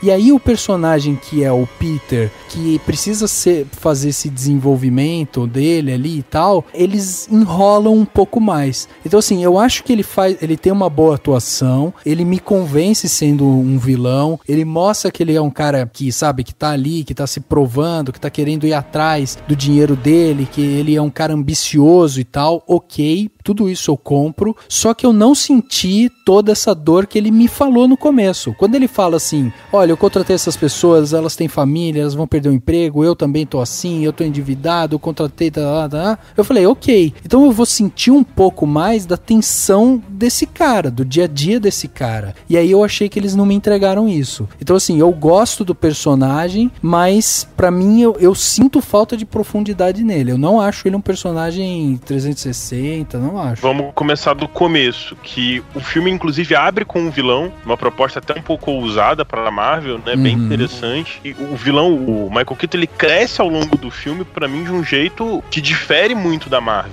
A gente entende a motivação do Abutre aqui. Não é só, eu quero destruir o mundo e acabar com o mundo que eu não vou ter o que governar, não. Ele tá lutando pela família dele. Sim. E o diálogo, que é o melhor diálogo, pelo menos recente, que eu lembro de um vilão da Marvel, que é quando ele se compara ao Tony Stark, que ele fala que ele faz as mesmas coisas que o Tony Stark, só que ele é considerado um vilão e o Tony Stark é um herói, né, de mexer com as armas, enfim. Eu acho ele bem menos preto no branco do que os demais vilões da Marvel. Não, eu também acho. O que me incomodou um pouco foi os capangas. Os capangas, sim, são completamente genéricos. Agora, o Abutre, não. O Abutre, até no maquinário dele eu achei interessante, a movimentação dele eu achei bem interessante. A cena do carro, né, que é espetacular, da intimada que ele dá ali no Peter Parker. Ele saca que o Peter Parker é o Homem-Aranha, segura aquilo e aí tira a filha dele, ó, não vamos discutir isso na frente da minha filha. Eu e você temos esse interesse em comum aqui, que é a felicidade dela. Inclusive, eu acho que ele rouba a cena algumas vezes do próprio Peter Parker. Sim, não, eu concordo, eu acho isso também. Michael Keaton. Eu acho isso, eu acho que ele tem isso, eu acho que ele tem essa motivação, eu compro essa motivação dele, o discurso dele é bom, o Michael Keaton entrega esse personagem bem entregue. O que eu sinto falta é justamente isso que eu falei, é tipo barrigas no roteiro, tinha momentos que eu achava que o filme não tava passando, sabe? Eu olhava o relógio assim, caraca, ainda tá nisso e tal, daí, tipo, beleza, vamos fazer referência... mas... Você não gostou da cena do subúrbio porque você não gosta de Ramones, cara. Se você gostasse, você ia adorar aquela cena no Ramones, ajudando o povo no subúrbio. Aquela cena eu adorei só pelo fato de ter Ramones, tá tocando Ramones, mas tudo bem. Gente, Rafael, eu acho que você poderia dizer que foi uma pena não ter explorado mais o personagem. Isso, foi isso que eu falei. Se você falasse isso, poderia ter explorado mais e não explorou. Resolveram explorar mais o Homem-Aranha de forma talvez desnecessária, ok, mas é o filme do Homem-Aranha, cara, não é o filme do... eu concordo. Eu acho que do Abutre. Sim, e eu acho que também esses momentos fazem sentido a partir do momento em que a proposta do filme de ser um filme um pouco mais leve, mais adolescente e com referências aos filmes do John Hughes, né, que o próprio diretor falou que queria, enfim, referenciar e tal. E eu acho que faz sentido, não faria sentido você ter cenas pesadas do vilão num filme que tem essa proposta de ser um pouco mais leve. E o que tem dele, na minha opinião, no que eu vi, no que eu senti, faz todo sentido, mostra muito bem quem ele é, entendeu? Porque tá explicado o suficiente pelo roteiro e porque a atuação do Michael Keaton tá espetacular. E aí se você pega todas as referências, tipo, você para pra pensar, tipo, ele foi o Batman, ele fez o Birdman, que é tem toda uma referência, e agora ele faz o Abutre, isso é lindo, isso é sensacional, entendeu? Sim, então, mas o que o Xaxim falou foi exatamente o que eu falei. Eu falei que eu achei que arrastaram no Homem-Aranha e não exploraram o Abutre. eu queria ter visto mais do Abutre, eu queria ter sentido mais a dor dele. Mas não é o foco do filme. Porque não foi o foco do filme. É que... Ele também, Rafa, ele também é o vilão. Que é um filme de, você é o cara que quer um filme de origem pra cada vilão que surge. Em algum momento, eu falei pra vocês que eu queria que fosse um filme de origem do Abutre. Eu não falei nada disso. Exagerando. Então, tô exagerando, mas assim, o que tem é o suficiente. Você entende as motivações dele, você entende o que tá acontecendo, e você compra aquilo, e o cara tá bom, e ele tá nas cenas que ele precisa estar, entendeu? Seria, talvez, pra muita gente, seria uma barriga se você ficasse, tipo, sei lá, mostrando ele sofrendo, ou mostrando ele em casa, e aí você ainda perder o turning point dele ser pai da menina, da Liz. Apesar de que eles citam os sobrenomes, e você pode, eventualmente, na rapidez, imaginar, né, que é isso que vai acontecer, mas pra mim pegou de surpresa, né? E você poderia perder isso porque você ia ficar, tipo, falando entendeu? Eu não lembro, alguém comentou assim, eu percebi porque falaram sobrenome, mas não peguei isso, ou na rapidez, ou não tem, não sei. E aí tem uma questão de preconceito nossa também, né? Dele ser branco e ela ser negra e a gente não associar ele ser pai dela, né? Também, claro. E tem mais uma coisa, viu? É um negócio, a referência ao John Hughes, que pode ser uma barriga, mas acho que se você parar pra comparar, é muito grande. Se você for fazer o Ferris Bueller, né, do Tina Doidado, correndo pelo subúrbio pra chegar em casa antes dos pais, e o Homem-Aranha correndo pelo subúrbio pra chegar lá onde eles estão atirando lá, você vê que o Ferris Bueller corre do lado de um cara fazendo churrasco, o Homem-Aranha corre de um cara fazendo churrasco. O Ferris Bueller corre lá de duas meninas, duas moças, né? Aí o Homem-Aranha cai do lado de duas meninas. Se você for parar cena a cena, eu acho que você vai achar mais coisa do que isso que eu vi. Sim. Não, e também a áurea toda do filme tem isso de anos 80 também, né? Sim, sim. E isso, pra mim, enriquece muito mais o filme do que mostrar, sei lá, algumas cenas a mais do Abutre fazendo, sei lá o que, pra mostrar que ele tá com uma dor e que ele tá com alguma coisa, entendeu? Não, hoje o Rafael, além de nerd, tá sendo nerd chato. Ué, mas pra mim não. Assim, ó, eu tô dando a minha opinião, certo? E aí vocês aumentarem... Então, mas aí aumentar, porra, porque você quer filme de origem. Eu não tô falando isso. Eu não tô criticando esse tipo de coisa. Eu fui muito claro no que eu falei. Eu falei assim, que eu acho que existem algumas barrigas no Peter Parker que eu queria ter visto um pouco mais do Abutre. Foi isso que eu falei. Eu não tô falando assim que eu quero um filme gigante do Abutre, mostrando todo como que ele construiu a empresa dele e tal. Então, mas o que eu tô falando... Mas o que você sempre sente falta demais do vilão, várias vezes. Quase todo podcast de super-herói ou de filme que tem vilão, você sente falta que o vilão. Sim, entendeu? Por quê? Porque eu acho que a maioria dos vilões da Marvel são fracos, são mal desenvolvidos. Então, aí, agora que me entregaram um vilão, que eles estão me justificando muito mais coisas, que eu tô sentindo muito mais assim, aqui eu comprei, aqui tem um ator bom, aqui eu consigo perceber as motivações dele e tal. A única coisa que eu acho é que eles, poderiam ter me dado um pouco mais dele, justamente para construir esse caráter dele ali. Quando você parte do momento em que a empresa vem e aí fala que ele vai ser mandado embora e tal, depois mostra uma cena que ele, pode ficar aí com o negócio, a gente vai roubar deles e tal. Ali existe um desvio de caráter. Ele mudou o caráter dele. Ele era um cara trabalhador que estava contratando pessoas pela família, investindo na empresa e não sei o que. Ele estava seguindo os padrões. Beleza, chegaram alguém ali, tiraram dele, ele ficou puto e tal. Aí, pra ele mudar, pra ele falar, não, vamos ficar com esses caras aqui, eu mudei, virei um bandido, sabe? Foi rápido. Eu queria ter visto um pouco mais, assim, ele passando um pouco mais por dificuldade. Só isso. Não preciso que me mostrem 15 minutos ele chorando no cemitério, olhando a mãe dele e tal, a esposa passando fome, não sei o que. Eu não acho isso. Me conta uma coisa. Você assistiu o filme inteiro, né? Sim. As duas cenas pós-crédito. Sim. Você viu lá quando o Gargan, né, que é o futuro escorpião, que é interpretado pelo Michael Mando, vamos chamar de o cara do Better Call Saul, vamos chamar pelo nome dele, chama Michael Mando. Pergunta quem que é o Homem-Aranha e tal, ele fala que não sabe, se eu soubesse eu já tinha dado conta disso, dele, né, tal, coisa assim. O que você fala do caráter do Abutre, né? Do Toomes, quando ele falou isso. Sim, que ele é fiel com aqueles que ele protege ali, com aqueles que salvam ele e tal, sei lá. Ele tem algum código de honra. Ele tem um código de conduta, um código de honra, sim. Não, é assim, dentro do que o filme oferece, que tá falado de uma propaganda desde o começo, que é, vamos fazer um filme mais ameno, vamos homenagear o John Hughes, vamos falar de problemas de adolescência, mas também não vamos esquecer de contar aventura de herói, vamos filme de herói e tudo mais e tal. Foi suficiente o Abutre. Ok, podia ser mais? Podia. Mas foi suficiente, eu acho. Dentro da proposta do filme. Então, ok, beleza, concordo com isso que vocês estão falando, concordo que o Abutre entrega bem, concordo que o Michael Keaton entrega bem, eu concordo com isso, só que eu acho que assim, um filme que ele pode sempre ser um pouco mais, entendeu? Tem filmes que a gente fala aqui, quando a gente vai analisar o filme, a gente pega e fala, porra, olha isso aqui, justificou aquilo, não sei o que, ele entrega várias coisas. Esse não é um filme que eu olho pra ele e falo, nossa, que obra-prima, era esse filme de super-herói que faltava na cinebiografia do cinema mundial sobre 1000 filmes da Marvel e tal. Não é.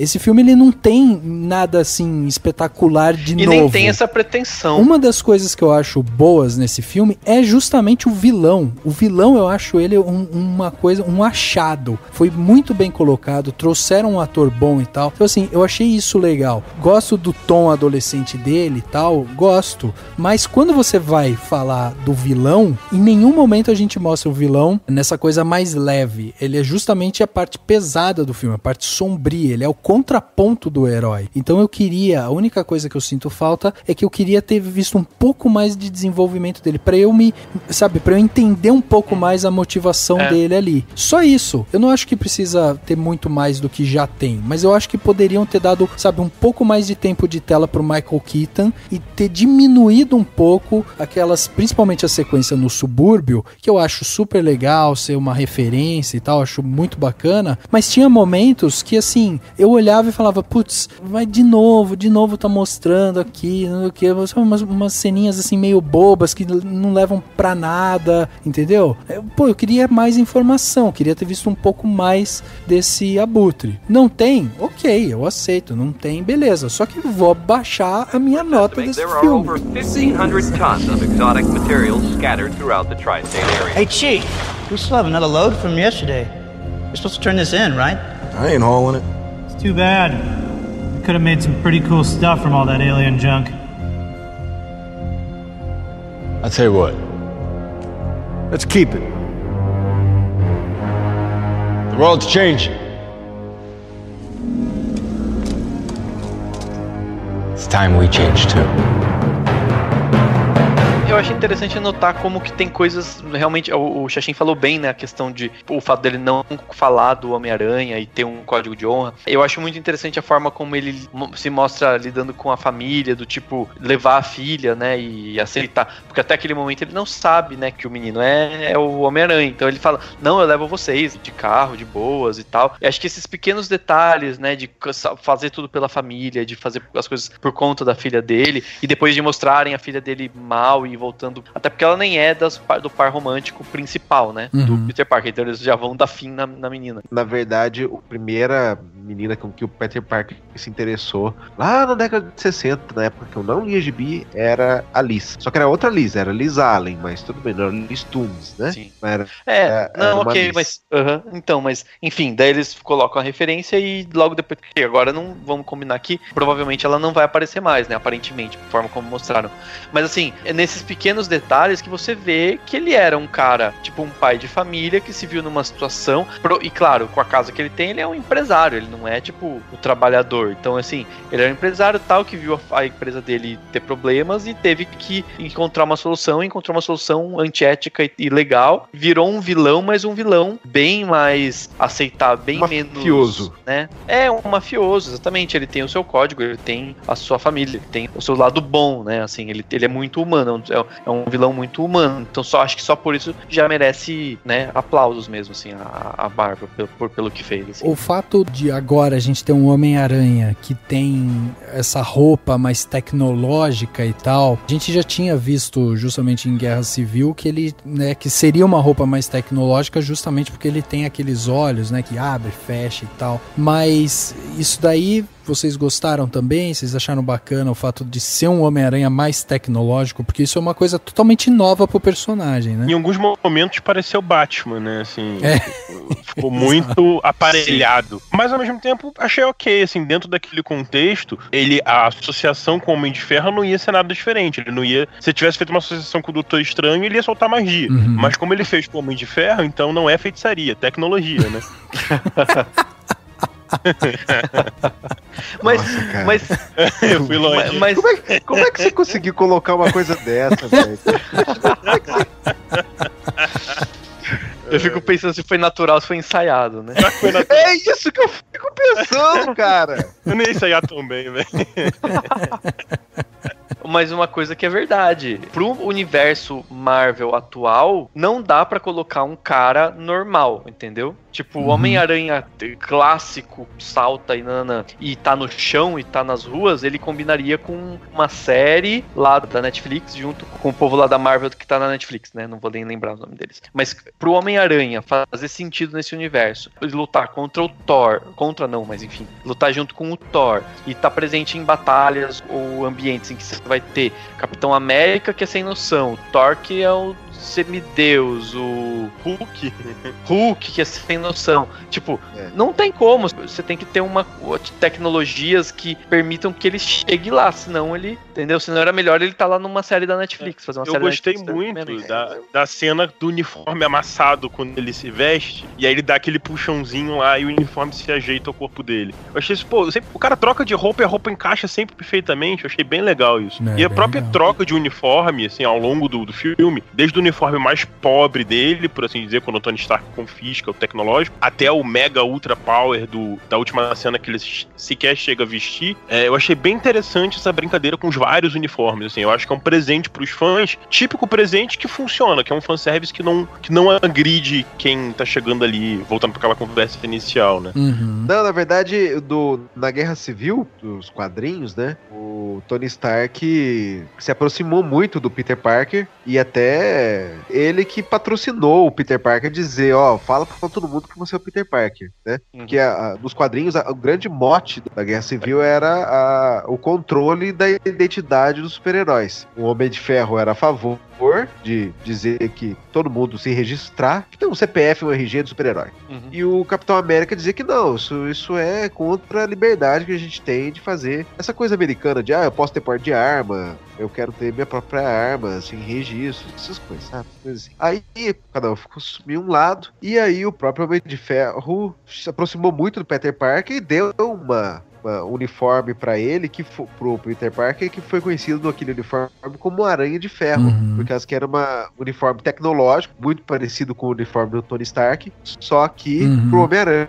O desenho dele é parecido com aquele último, aquele uniforme que é mostrado? É bem aquilo. Lembra bastante. As cores também lembram, só que o que lá é um pouco mais escuro. O do cinema é um pouco mais escuro. Talvez seja mais escuro porque tava dentro de um cilindro, né? Tava assim, às vezes se tirasse fosse pra luz ia ficar mais visível. E é interessante porque na Guerra Civil dos quadrinhos chamaram uma coletiva de imprensa parecida com aquela, né? Que ele iria anunciar que fazia parte dos Vingadores, né?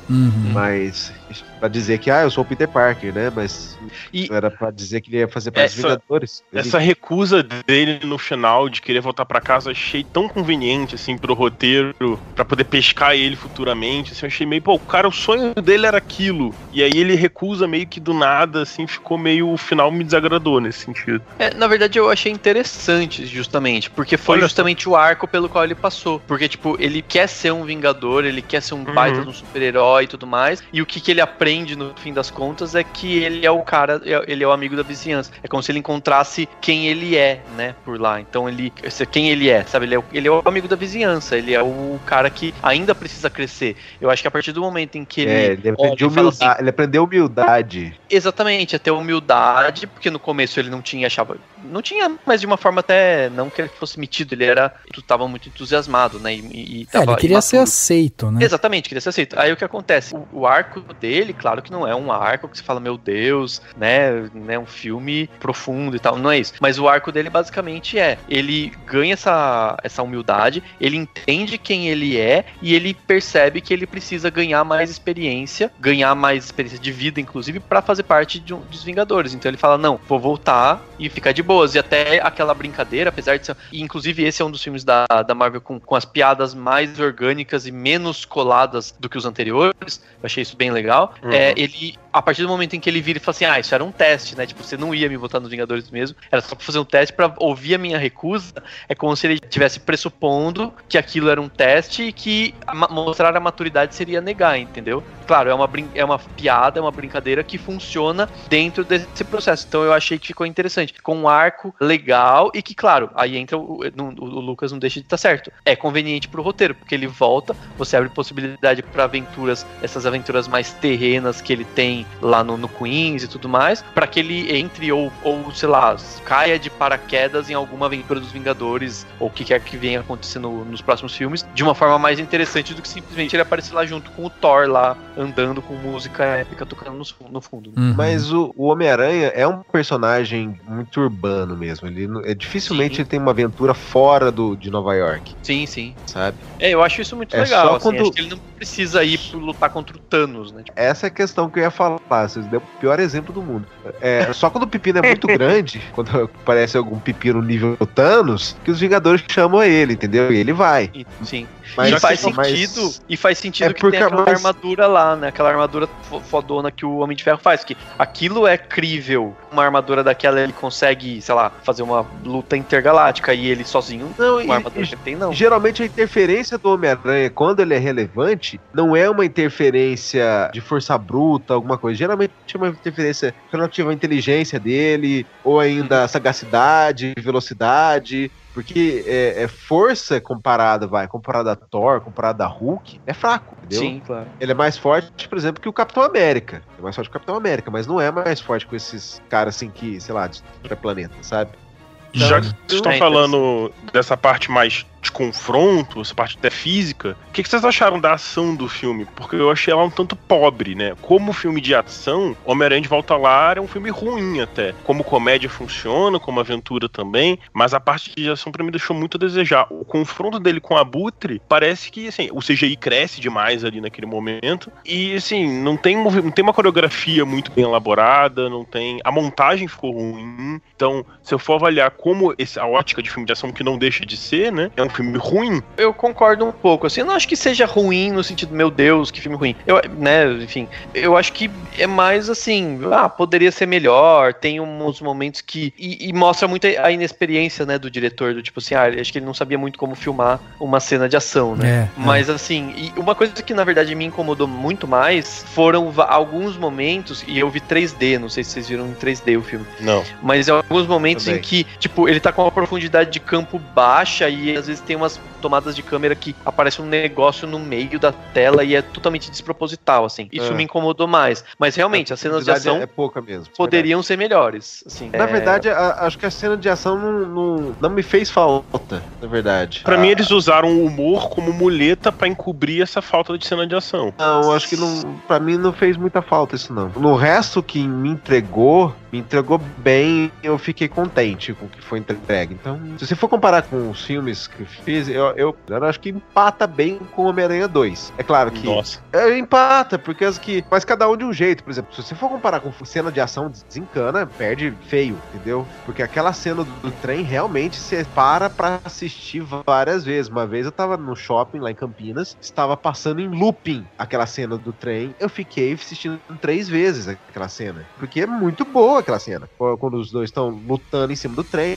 É sensacional. Mas em matéria de qualidade do filme, os dois são muito bons, porque também não conta origem, já pega direto os personagens já montadinhos, tudo mais. Teve que contar mais ou menos o que é. Eles têm umas coisas muito parecidas. Só teve que contar mais ou menos como é que é o vilão, tem que contar mais ou menos o dia a dia do herói, aí tem que contar mais ou menos como é que funciona a interação entre o vilão e o herói. Ficou mais ou menos parecido os dois, então, em alguns pontos, os dois filmes. Então deu tempo de montar as coisas bem montadinhas, os dois. Homem-Aranha 2 e esse Homecoming. Eu acho que tem uma questão aqui que é importante. Eu vou voltar para minha primeira questão, né? Quando eu falei justamente da maturidade dele lutando, né? Que talvez seja um pouco disso daí que o Lucas levantou. Porque assim, o filme do Guerra Civil foi dirigido pelos irmãos Russo, né? Eles já tinham tido no seu currículo justamente o Capitão América Soldado Invernal. A sequência de cenas de ação do Soldado Invernal, por exemplo, são ótimas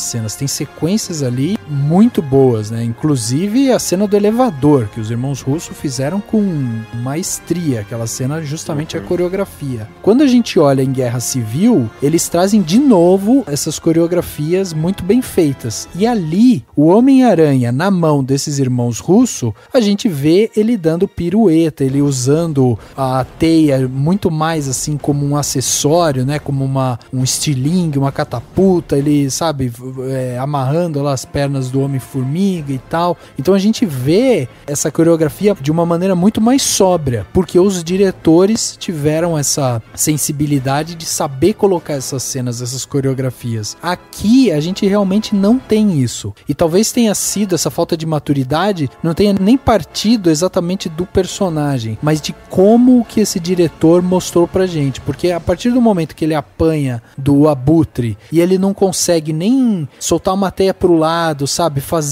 ter um improviso ali pra se livrar desse Abutre, a gente percebe que ele tem alguma dificuldade na luta mesmo, né? Então pode ter sido realmente um problema técnico de execução de coreografia de luta mesmo, sabe? Porque pra mim é gritante essa diferença de ação, de filme de ação entre Guerra Civil, por exemplo, e esse Homem-Aranha. Eu acho que ele foca realmente muito mais na parte cômica e nessa parte adolescente pra tentar realmente usar como muleta. Eu vou muito nessa visão que o Lucas teve. Eu acho que ele, como filme de ação em si, ele não nos traz isso. E aí eu vou usar como argumento justamente o Capitão América Soldado Invernal, que tem cenas fantásticas de ação, e ali a gente pode falar, bom, isso daqui sim é um filme de ação. E é o que a Marvel tá fazendo, provavelmente, né? Treinando esse John Watts, né? Tipo, imagino que ele volte a seguir já com um pouco de experiência e tal, a ponto de,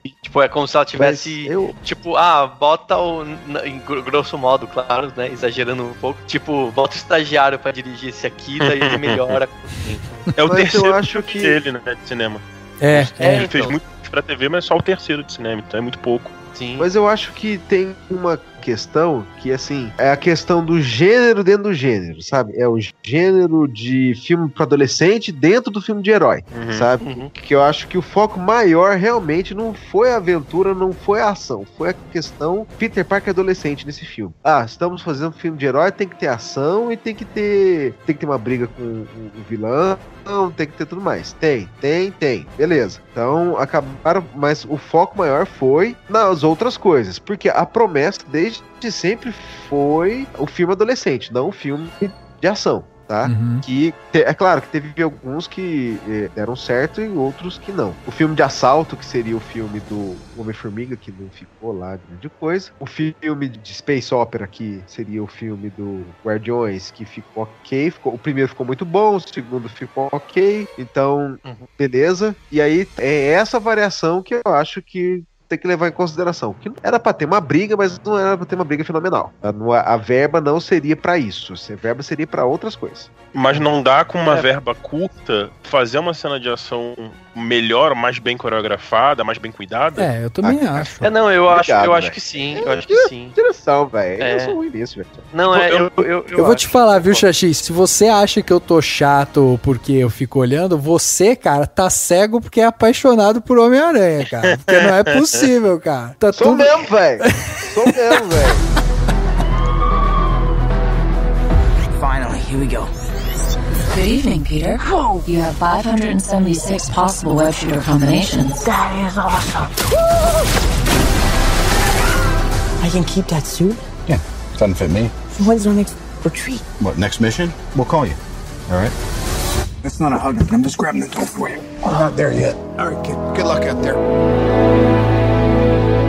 eu mais gostei desse filme é assim, a quantidade enorme de referência que tem, não só a coisa do Homem-Aranha, mas coisas paralelas, não só a gibi, os outros 2 primeiros filmes, aos filmes do John Hughes que teve. Não precisa mais disso, não. Tá ótimo. É legal a referência a Star Wars, né? Que no Guerra Civil ele dá aquele golpe enrolando o Homem-Formiga lá, Star Wars, e aqui tem a montagem da Estrela da Morte, né? Então complementa o personagem. E essa montagem da Estrela da Morte também é uma característica muito grande, mas muito grande do amigo do Miles Morales, que é o Gank, que é igualzinho esse Ned, cara. É igualzinho. Aproveita que você é um cara aí que tá babando pelo Homem-Aranha e dá uma nota então de 0 a 5 pra gente, de quanto que você gostou desse filme, pra gente já começar a computar nossas notas aqui pra Homem-Aranha de Volta ao Lar. Num momento de autocontenção, tá? Se eu descontrolar, eu dou nota muito grande, eu vou dar 4. 4? Olha aí. Porque assim, como eu falei pra você, eu achei tão bom quanto o Homem-Aranha 2. Uhum. O foco dos 2 filmes é diferente. Sim, Os 2 filmes são diferentes. Apesar dos 2 diretores terem histórico de filmes de terror, né? Sim. Se bem que o Sam Raimi tem um histórico de filmes de terror gigantesco, né? Uhum. Enorme. Sim. Filme de terror até rachar. Mas enfim, pequeno momento de contenção pessoal, 4. 4. Tá bom. É um filme excelente pra você, né? Ótimo. Tá aí marcado então com essa nota 4, fica aqui computada. E vamos pra nota do nosso querido Lucas, que chegou aqui pra causar também, hein, Lucas? Bom, eu fiz um texto também, a crítica ficou com o Cauê, mas eu fiz um texto lá no Cinemação que eu destaquei 5 pontos. Tá. E no final eu dou o spoiler da minha nota, que é de 3 estrelas. 3 estrelas. Muito por conta de ser, às vezes, mais do mesmo em alguns aspectos, muito por essas falhas nas cenas de ação, de subaproveitar alguns personagens, falando dos pontos negativos, mas de ter um bom vilão, de ter um bom Peter Parker, de ter um bom Homem-Aranha. Como obra única problemática, mas dentro do universo funciona, então pra mim fica bem ali no meio, 3 estrelinhas. Pô, legal. Ele é um pouquinho melhor do que a média, né, na sua visão. Considerando 1, 2, acho que foi o Dani que me ensinou essa nota, né? 1 sendo ruim, 2 regular, 3 bom, 4 muito bom e 5 excelente, né? Então é bom, é um bom filme, assim, vale o ingresso com certeza. É a nota de jornal, né? Isso, exatamente. A cadeirinha do Estadão, a estrelinha da Folha. Exatamente. As nossas claquetes. Que é o que vale, são as claquetes do Cinemação mesmo. Legal, show de bola, isso aí. Eu acho que vale o ingresso, eu me diverti muito com o filme, eu ri, mas filme não é só dar risadas, né? Um bom filme não é só dar risadas, tem que ter mais coisa, como obra cinematográfica, então por isso que não vai uma nota maior. Perfeito. Dani, vamos pra sua nota? Sim, eu vou manter a mesma nota do Xaxim. Pra mim é 4. Pra mim é um filme muito bom. Eu me diverti. Eu achei legal. Eu voltei pensando... Eu geralmente dou nota depois, né? Eu jamais faria aqueles vídeos que o pessoal faz, tipo, saindo do cinema. Eu nunca sei o que pensar do filme quando eu saio, porque eu preciso refletir sobre ele, né? Pensar e tal. E eu saí, tipo, depois eu ficava pensando, não, ele é legal mesmo e tal. Não teve nada que incomodou tanto. Claro, tem as questõezinhas aí de... Às vezes a gente acha que poderia ser melhor e tudo mais. Né? As cenas de ação, por exemplo, mas nada que tenha me incomodado tanto, então pra mim ele sabe assim, é divertido, funciona pro que ele se propõe, funciona dentro do MCU, né, do universo aí da Marvel, tem componentes extra-filmes muito legais, né, desde da referência do Birdman e ter o Michael Keaton é um componente extra-filme, e outras coisas que eles falam, de Star Wars, a tudo que você imaginar, então por isso pra mim 4 é uma nota boa, tipo, é um filme excelente, e excelente não, 4 seria muito bom. Ótimo, né? Muito bom e tal. É um filme ótimo, então tá ótimo pra mim. 4 legal. É uma nota super justa. Legal. Eu vou finalizar aqui, né, dando minha nota também, que vai ser nota 3, igual do Lucas. Eu acho que o filme, ele tá acima da média, ele é um filme divertido. Eu acho realmente que ele tem algumas barrigas que ele precisava tomar um pouco mais de cuidado, talvez. Teve momentos que eu senti que ele, sabe, ele tem 2 horas e 15. Tem momentos que eu falei assim, putz, podia ter 2 horas, sabe? Tem 15 minutos ali, de repente que poderia ter cortado e tal. Tem momentos que eu fiquei cansado mesmo, tinha achando que o filme estava se arrastando muito, mas ele é divertido, né? Ele tem várias cenas divertidas, eu acho que ele capta bem o que é o personagem do Peter Parker e tal. Senti um pouco de falta realmente dessa parte do vilão, mas assim, se eu fosse colocar minha nota, separar ela de alguma forma, o Michael Keaton pra mim mereceria um 4,5, por exemplo, nesse filme, porque ele é realmente muito bom nesse filme. Ele consegue entregar tudo que o vilão pede pra esse roteiro, e eu acho que o problema do filme com o vilão é justamente um pedaço do roteiro. Então, se eles tivessem dado um pouquinho mais de tempo de tela pra esse vilão, eu ficaria um pouco mais satisfeito. Talvez eu não teria sentido tanto essa barriga que eu senti. Fora isso, gostei do Tom Holland como o novo Peter Parker. Eu acho que ele tem a característica, tem o perfil, acho que vai funcionar bem e promete ser um cara que vai usar esse personagem durante muito tempo, né? Vide aí o próprio Robert Downey Jr. e tal, que tá aí com esse papel do Tony Stark. Eu acho que o Tom Holland ele vai carregar isso durante um bom tempo. Ele tem 21 anos, fez um papel de uma criança, né? De um adolescente aí de 15 anos, então eu acho que ele passa bem ainda. Eu acho que ele vai conseguir, se a Marvel mantiver aí esse personagem dentro do seu universo, eu acho que ele vai ser carregado durante um bom tempo pelo Tom Holland agora. Então vale a pena, é um filme que você se diverte, relaxa, não é um filme muito preocupante, você consegue, sentir a leveza dele, vale a pena ser assistido. E se a gente pegar aqui o 3 do Lucas, o 4 do Dani, o meu 3, o 4 do Xaxim, a gente vai dar para esse filme 3,5. Então Cinemação carimba aqui 3,5 para Homem-Aranha de Volta ao Lar, e vale a pena você correr pro cinema e depois mandar aqui o seu comentário. O que você achou de Homem-Aranha de Volta ao Lar?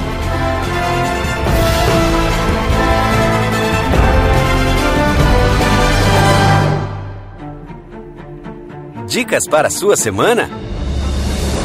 No Plano Detalhe.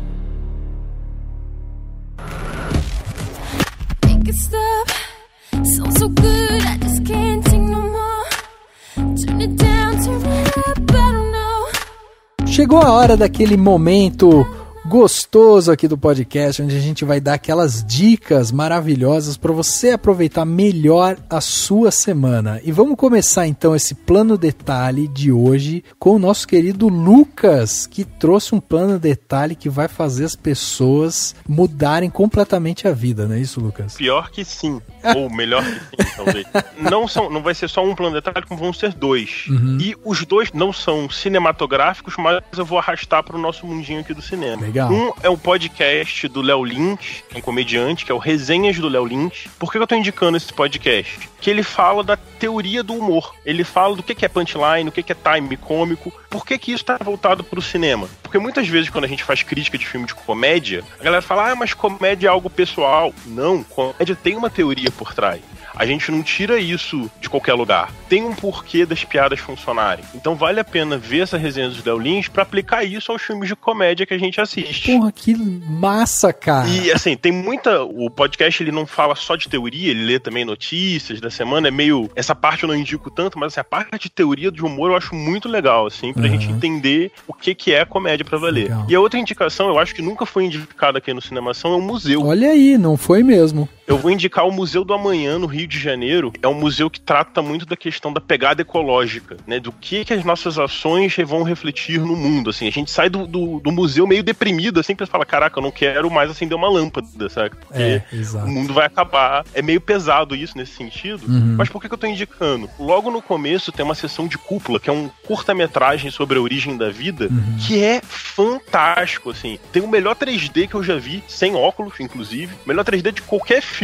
E, assim, a montagem do filme, porque trata da origem da vida, então ele passa de bilhões de anos em 6 minutos, é sensacional, assim. Então quem gosta de curta-metragem, quem gosta de biologia, Museu da Manhã no centro do Rio de Janeiro, recomendadíssimo. Esse é aquele que ele fica passando num globo Não é nem isso, você tá vendo um globo, né? Não, você o do globo entra... é a parte... Isso, o globo é a parte de fora dessa seção, é uma cúpula, que tem muito em planetário. Isso, essa cúpula vale muito a pena ver. Se tiver fila, fica na fila. E assim, o 3D é tão bom que eu me assustei, assim, eu pulei da cadeira de medo mesmo, de susto que eu tomei, da projeção lá deles. Exatamente. E é baratinho, assim, acho que é R$5 a meia entrada, tem um dia que é de graça, e o museu é fantástico. Fiquei 4 horas e não vi tudo. Nossa, eu vi não sei quem falando super mal, falando que não tinha nada, não sei o que, nananã. E eu vou pro Rio em breve, acho que eu vou então. Eu fui no Museu da Manhã, eu vi também esse 3D, eu achei o museu do caralho também, tem muita coisa bacana lá. Eu adorei aquela última parte, sabe, Lucas, que tem uns tubos também com uma música. Nossa, é uma loucura, cara. E é realmente isso que o Lucas falou, ele tem uns painéis que falam sobre justamente, assim, problemas do planeta, né? Aquecimento global e tal, lixo, tudo que o ser humano tá produzindo e que tá prejudicando a gente. Ele tem uns painéis, assim, numas vigas que são inclinadas, que aquilo ali te engole, ele te joga naquilo ali, você vai andando, vai olhando aquilo ali, e do jeito que tá montado, é realmente pra você se sentir pequeno, sabe? E como você faz parte daquilo. É impressionante o poder dele. A dica só é que reservem antes, né? Você pode fazer a reserva pela internet, porque ele é meio concorrido, então vale a pena reservar pra você não ter que pegar fila e correr o risco de perder o passeio. Muito bom, cara. Adorei seu plano de detalhe. Já tá aqui tudo anotado. E aí, Dani, o que você vai trazer pra gente de plano de detalhe? Cara, 2 planos detalhes breves, praticamente, acredito, né? Vou tentar ser breve. Primeiro é um podcast que é pra quem gosta de podcast, né? Então, se você ouve podcast, gosta de podcast ou faz podcast e tudo junto, o Anticast, né? Eles lançaram um episódio sobre podcasts. Eu não tô conseguindo achar aqui, porque a minha internet, o site não tá abrindo aqui. Mas enfim, você vai ter no link aí do post. O DNEP Anticast 294, podcast é a mídia que mais cresce nos Estados Unidos. Exatamente. E aqui no Brasil, né? E aí eles discutem no Brasil, e discutem como fazer dinheiro, e discutem como transformar em projetos, como, né, tentar fazer com que a mídia cresça, como variar um pouco do papo de bar, apesar de que o Cinemação não vai acabar, gente. Eles falam, não criticam, eles falam, gente, né, vamos sair um pouco pra fazer podcast. Aqui dá muito mais trabalho você fazer um storytelling.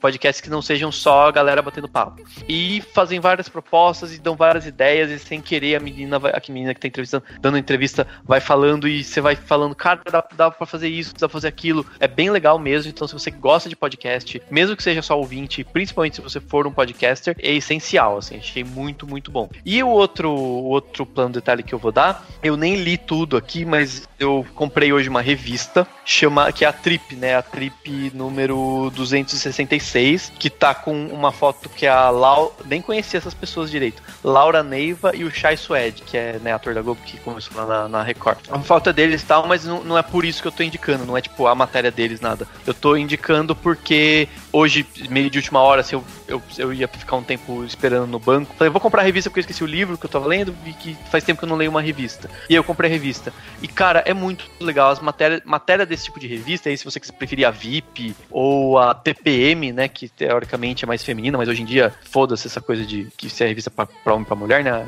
Ou qualquer outra revista que tenha matérias profundas. Compre porque vale muito a pena, porque, cara, é muito legal. Eu tava lendo uma entrevista com a Marília Gabriela, e o simples fato de você estar com a revista na mão e não lendo um negócio na internet, e o tipo de texto que vem na revista que é diferente, dá uma profundidade, traz um outro olhar que tava me fazendo falta. E eu, quando estudei jornalismo, né, na pós-graduação, eu estudei muito sobre revista, e a gente fez uma revista no projeto final e tal, e o negócio faz falta. Então eu sugiro muito que as pessoas leiam revistas, mas que é muito bom, sabe? Inclusive, enfim, é isso. Tente ler revista, e se quiser comprar essa Trip, tá muito legal, tá muito bacana, tem matérias excelentes. Show de bola, Dani, mais uma dica ótima. E aí, vamos para a dica do nosso querido Xaxim. O plano de detalhe é algo mais rápido, mais simples, meio que baseado no filme também. Uma das coisas mais legais que eu gostei no filme foi a trilha sonora, eu falei e tal, mas principalmente quando tocou Ramones. Eu esperava que eles tivessem tocado a trilha original do Homem-Aranha, né? Que os Ramones gravaram a trilha original do Homem-Aranha, se não me engano foi em 96, o Adiós Amigos, que seria o último álbum estúdio dos Ramones.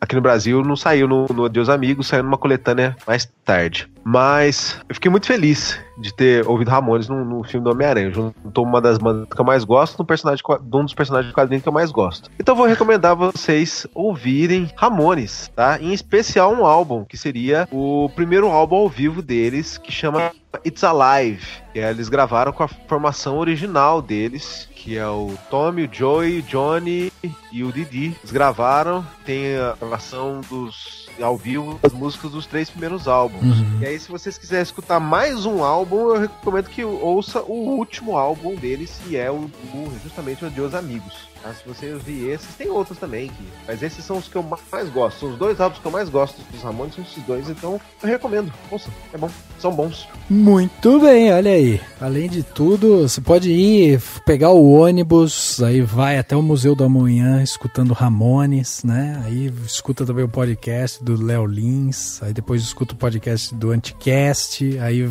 quando acabar tudo você para, dá um pause, lê uma revistinha, né?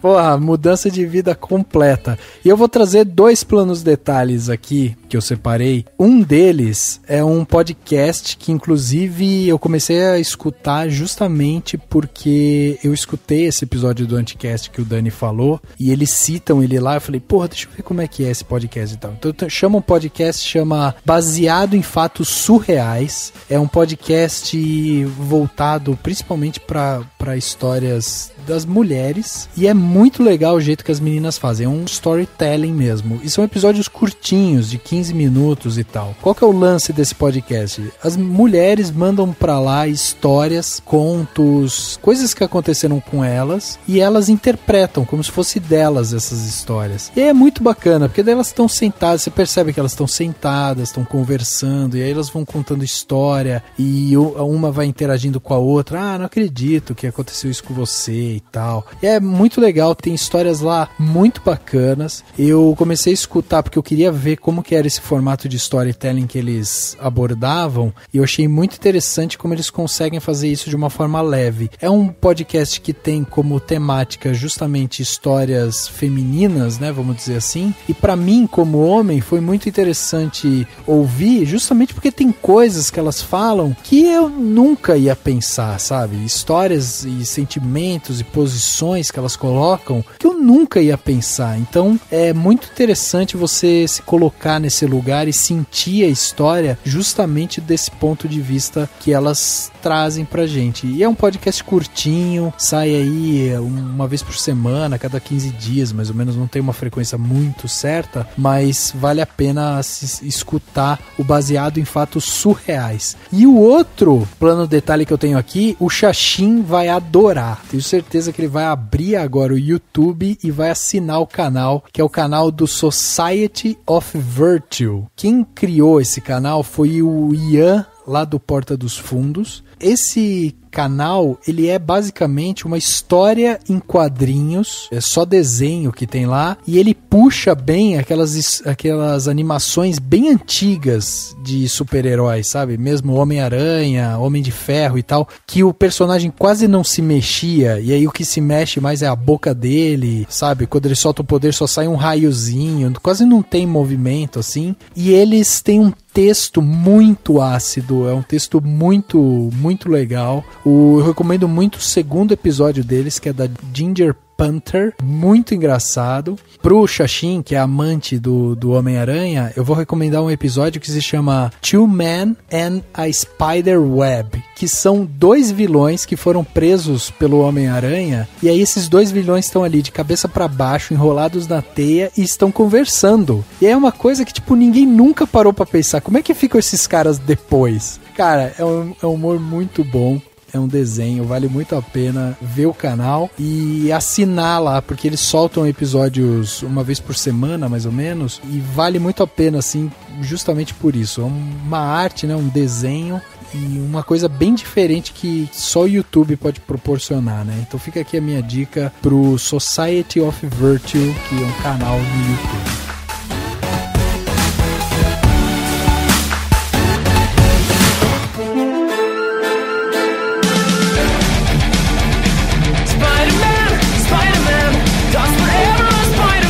Chegando no final de mais um podcast, agora o podcast 235, falamos aqui sobre Homem-Aranha de Volta ao Lar, esse novo filme aí do Spider-Man que chegou, né, pra trazer um novo ar pra esse personagem dentro do mundo cinematográfico. A gente discutiu ele aqui, um papo muito legal, e eu tenho que agradecer a presença do Antônio Xaxim Dias, o nosso homem Xaxim, né, Xaxim Man aqui, ó, esse é o poder dele, é ter todos os poderes de um Xaxim. O que eu falo? O que uma pessoa fala quando ouve isso? Eu não sei. Tô pensando. Cara, muito obrigado pela sua presença aqui com a gente, por você ter representado tão bem o Superação, foi muito bom, mais uma vez. E, né, vamos aquecer os motores aí pra Thor, que vai chegar com tudo, hein? A Thor vai. Essa frase solta, Thor vai chegar com tudo. É. Vai saber, né? Vai saber. Se ele tivesse falado, vamos aquecer os motores de polpa, não esquece. Obrigado pelo convite. Valeu. Lucas, obrigado também, cara, mais uma vez por você estar aqui, ter vindo de última hora, mas sempre com uma participação muito boa, sempre trazendo pontos pra gente pensar aqui, que são sempre muito válidos. Valeu, cara. Por falar em última hora, fiquem até o final, por favor, que tem uma excelente cena pós-créditos, assim, que vai revoltar muita gente, vai divertir outros tantos, né? É verdade. Com certeza. Isso aí, mas maravilha, valeu, Xaxim, valeu, Lucas, brigadão todo mundo. A gente teve podcast aí que foi um pouco diferente por conta de pessoas que nos abandonaram, mas não tem problema, a gente respira fundo e limpa a caca do nariz e sai com a cabeça erguida. E eu não vejo a hora porque vocês falam de Ramones, mas da hora mesmo vai ser quando tiver filme do Homem-Aranha com música do Raul Seixas, falando da minha cobra que é comer tua aranha. Eu quero ver um filme, essa música no próximo filme. É isso aí, valeu, até semana que vem. Nossa, o que foi isso? O podcast Cinemação 235 fica por aqui e a gente se vê no próximo.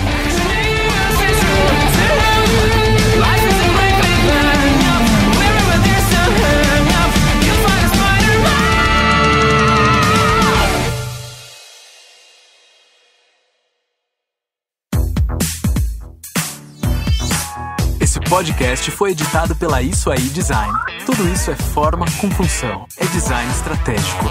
É isso aí.